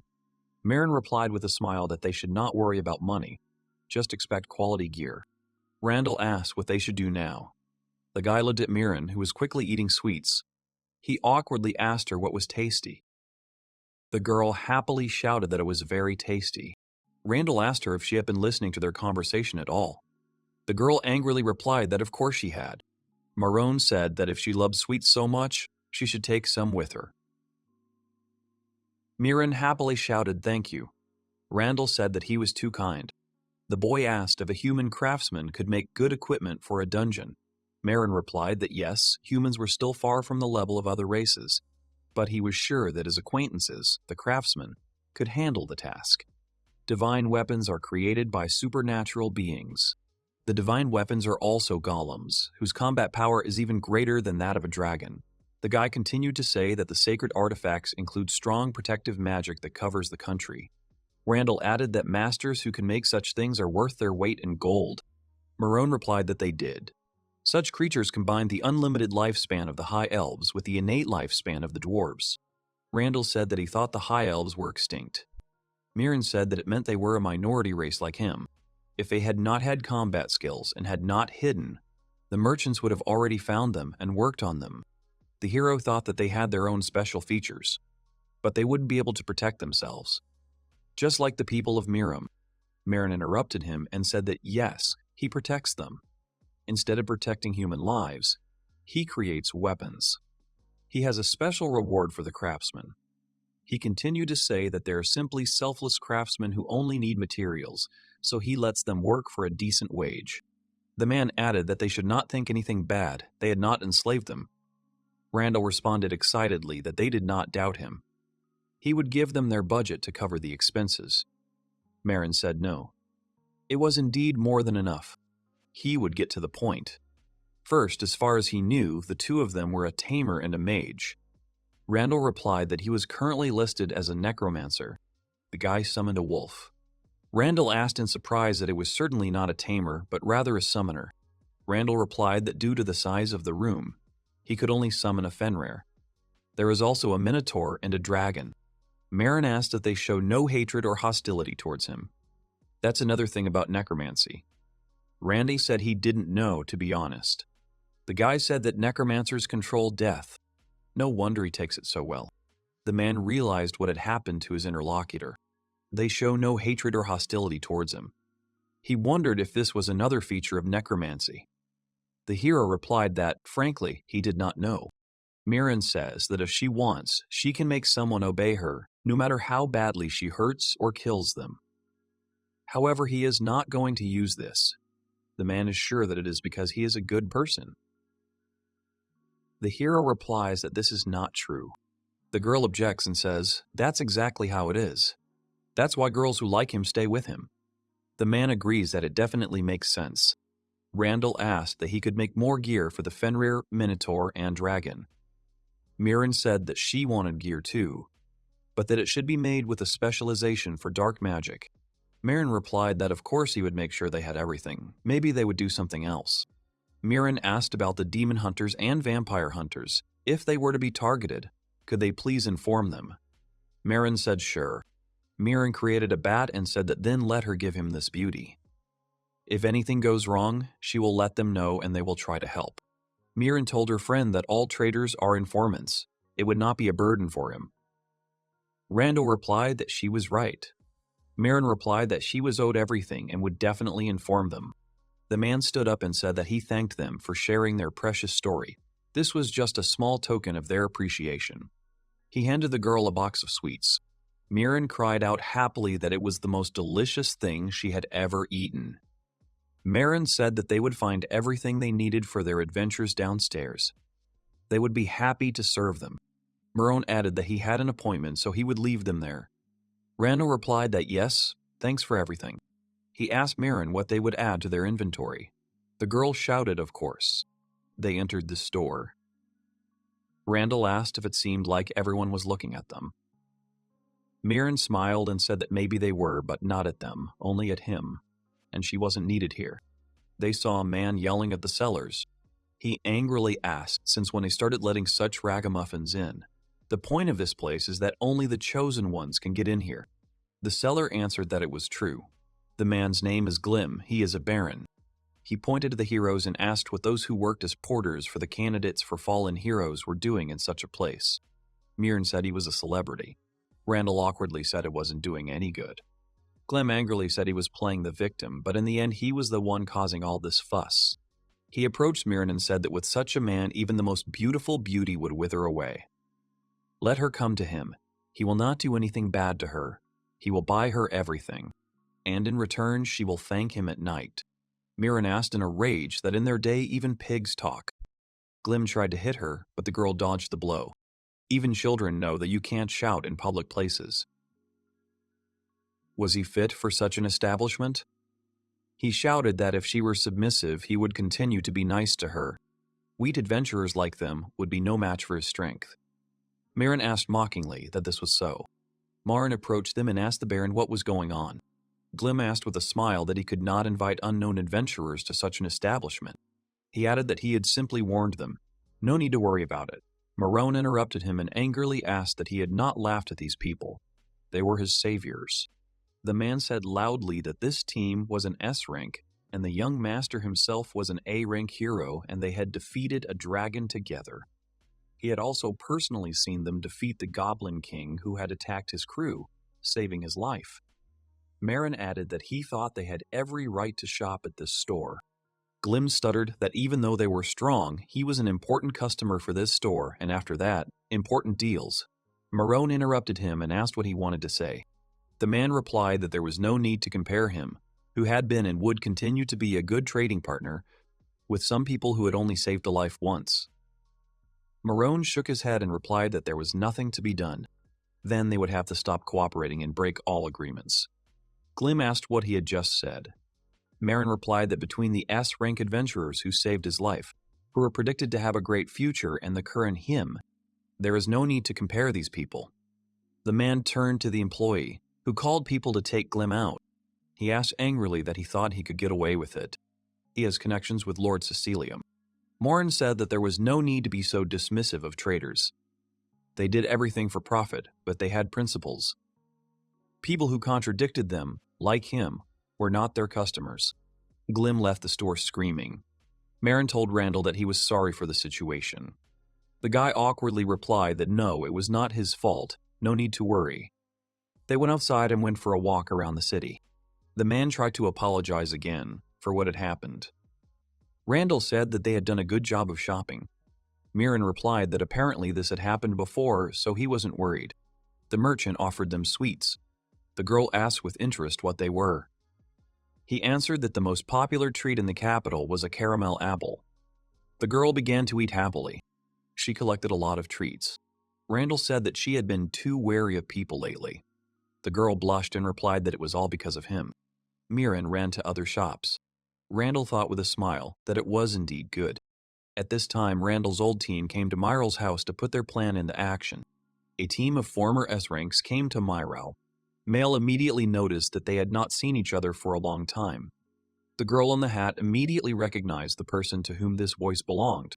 Myral immediately turned around and walked towards the door where the adventurers were standing.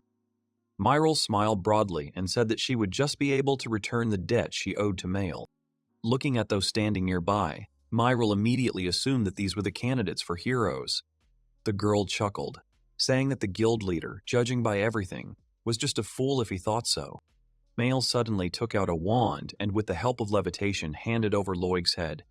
Mail called it the head of Dolinhan, which greatly surprised Quella. Myral touched her gift. Quella was so shocked that she began to scream, turning to Myral. The group's priest said that the head belonged to one of the group's members, Loig. From Myral was enough for Quella to shut up, but she didn't do it herself. The girl grabbed her throat and it was becoming increasingly difficult for her to breathe. Phaedo screamed the name of the saint while Quella was trying to say something with great difficulty, pointing to her throat. The leader asked Myral to stop and cease.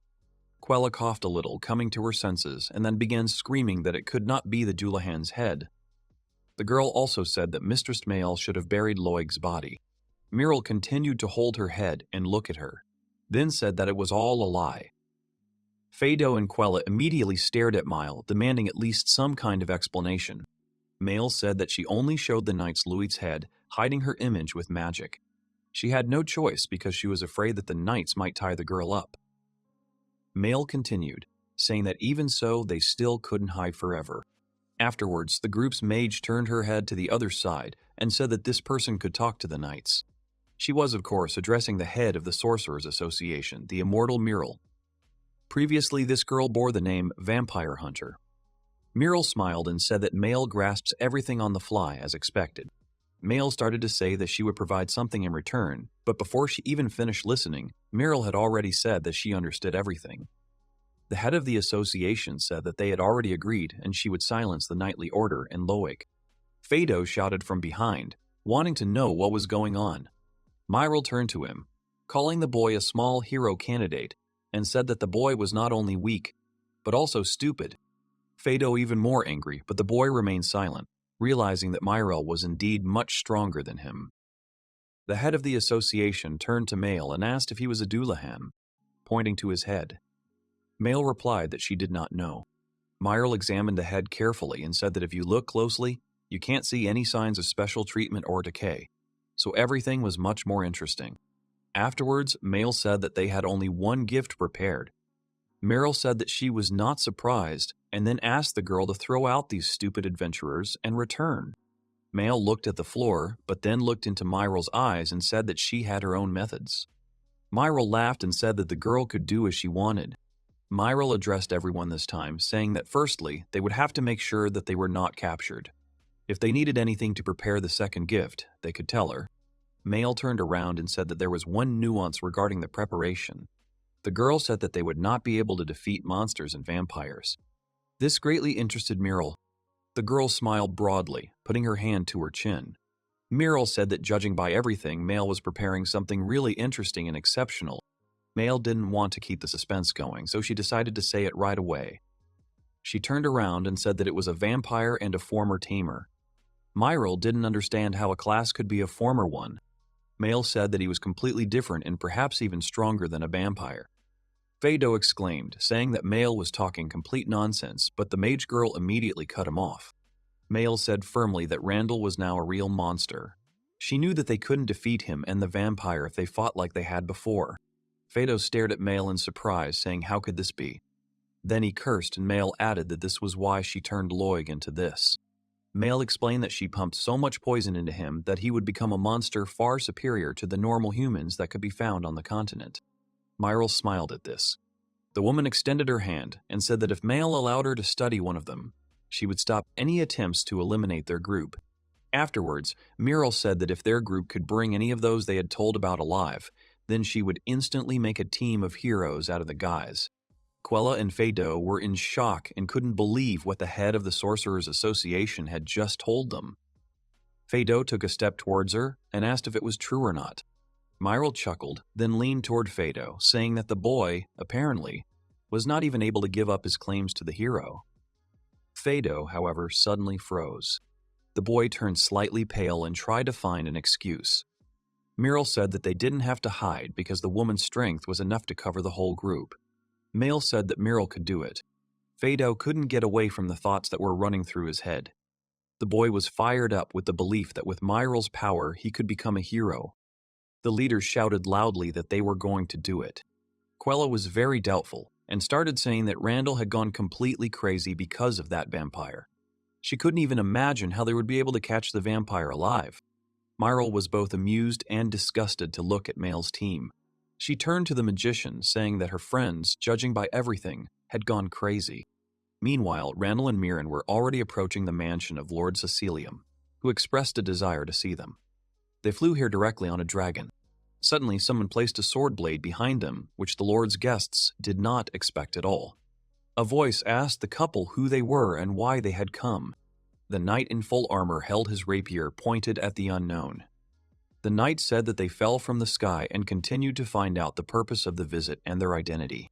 Randall raised his hands, showing that they had good intentions. The guy said that he was Randall, an adventurer, and they were here at the invitation of the Lord himself, so he was not some shady guy. The knight immediately apologized for his rudeness and bowed when he learned who was in front of him. He said that he would immediately notify his lord, and a few minutes later they were already sitting inside the mansion at the reception. Sicilium himself, who ruled the entire region, looked very young. The lord thanked his guests for finding their time, and then said, "Welcome." Randall looked a little taken aback, then pointed out that this was the first time they had met in person. The lord just laughed, saying that they could leave the formalities aside since they were his guests who had saved the region from a lot of trouble. Randall turned to the lord and said that it was not worth elevating them so. Sicilium immediately asked not to address him so respectfully. The lord said that for him they were heroes. He would be glad if the guests behaved with him as with a friend. Afterwards, the lord said that they communicated with each other differently. Randall smiled and said that he understood. The lord himself, first of all, apologized for calling them, but it was necessary to get to the point. The first thing he expressed was gratitude for pacifying the dragon. Randall said that they were happy to serve. The lord began to inquire whether Randall was pleased, for the guild was going to pay him very well for this order. Randall said that yes, they were, and that was more than enough. The lord laughed and said that this was all well and good, but he did not consider it sufficient. The lord, with a wide smile on his face, asked Randall if he had any dreams, as he would like to fulfill them. Sicilium said that he would do anything, such as a title or a mansion. Then he thought for a moment and added in passing that his daughter was still too young. Randall, without listening to the end, almost spilled the tea that was already in his mouth. The lord said that it was not their main topic, but he still wanted to talk about it. Sicilium would like his daughter to be with a man like Randall. Such an arrangement would make him happy, but his daughter is only 7 years old. Randall began to wipe his mouth after tea and thought he should change the subject. The guy said that he was not a very suitable candidate for a girl of such high status. Afterwards, the guy raised his hands in surprise, switched to something else, and asked about the title and everything else. He wanted to know if the lord could really give him a title. The lord said that he could easily award him the title of Viscount. Randall was shocked by this statement, because Viscount is one of the highest titles with which one can occupy a government post. Miriam became very animated, telling Randall that it was very cool. Randall thought that he shouldn't agree so easily. Lord laughed and said that he would leave it up to the guy. Afterwards, the lord asked about the mansion. He laid out a map and pointed to one of the places. The man said that it was quite far from here, but with Randall's abilities, the guy will get there in no time. The lord added that this land was previously ruled by his relatives, and there were mansions left there in which absolutely no one lived. Lord Sicilium smiled and said that he did not wish to leave the houses empty, as it would bring resentment. Randall thought it was indeed tempting. Randall thought about it, realizing that with Earl, it would indeed be convenient in terms of transportation to the mansion. The guy wouldn't say that a personal mansion was a bad offer. After Randall said that there was something that was confusing him, Lord smiled and said that this was exactly what was to be expected from an S-rank team, as they were quite cautious. The Lord said they could have a frank conversation, getting to the point. Then he added in a drawling voice that this was certainly not a dragon graveyard, but there was a catch. The man lowered his voice a little and said that the undead sometimes came out in that area. Randall and Mirren continued to stare at the Lord in silence. Randall grabbed his head and said that he understood everything. Mirren was surprised that the Lord's lands were full of evil spirits. The Lord, slightly nervously, said that the girl was very perceptive. Sicilium said that he didn't mean undead, though, after which he immediately clarified that there were only low-ranking zombies and skeletons. For such a small cleanup and expulsion, the Lord will grant a mansion. The Lord himself thought it was a pretty good offer, and he said so right away. Mirren turned to the Necromancer and asked what he would say to such a request. Randall thought for a bit and said in a drawling voice that it wasn't a particularly difficult task for a Necromancer. Then the guy said that he was willing to take on such an adventure. The Lord was delighted, and then spreading his arms wide, he said that there were also magical items in the mansion with which they could easily contact him. The Lord asked to inform him of the successes. Mirren suddenly said that this was probably the original goal. The girl looked at Randall and said that judging by everything, the guy really liked this aristocrat. Randall looked at the girl questioningly, and Mirren immediately answered him that in other words, the Lord wanted to recruit them. Titles, a daughter, a mansion, all this just so that they would work for him. Sicilium began to laugh, after which he said that the girl had understood everything correctly. From now on, he would rely on Mr. Randall and Mistress Mirren. Randall was also pleased with this honor. The Lord asked the boy, for he was very curious, if Randall could somehow demonstrate his strength to him. Randall was a little surprised, and then the door to the hall opened immediately. The Lord said that he really wanted to see her, but first there was someone he needed to introduce. A girl entered the hall, saluted the Lord, and immediately introduced herself, calling herself Ayla of the Second Knightly Order of the Sicilian family. The girl said that she had arrived as the Lord had requested.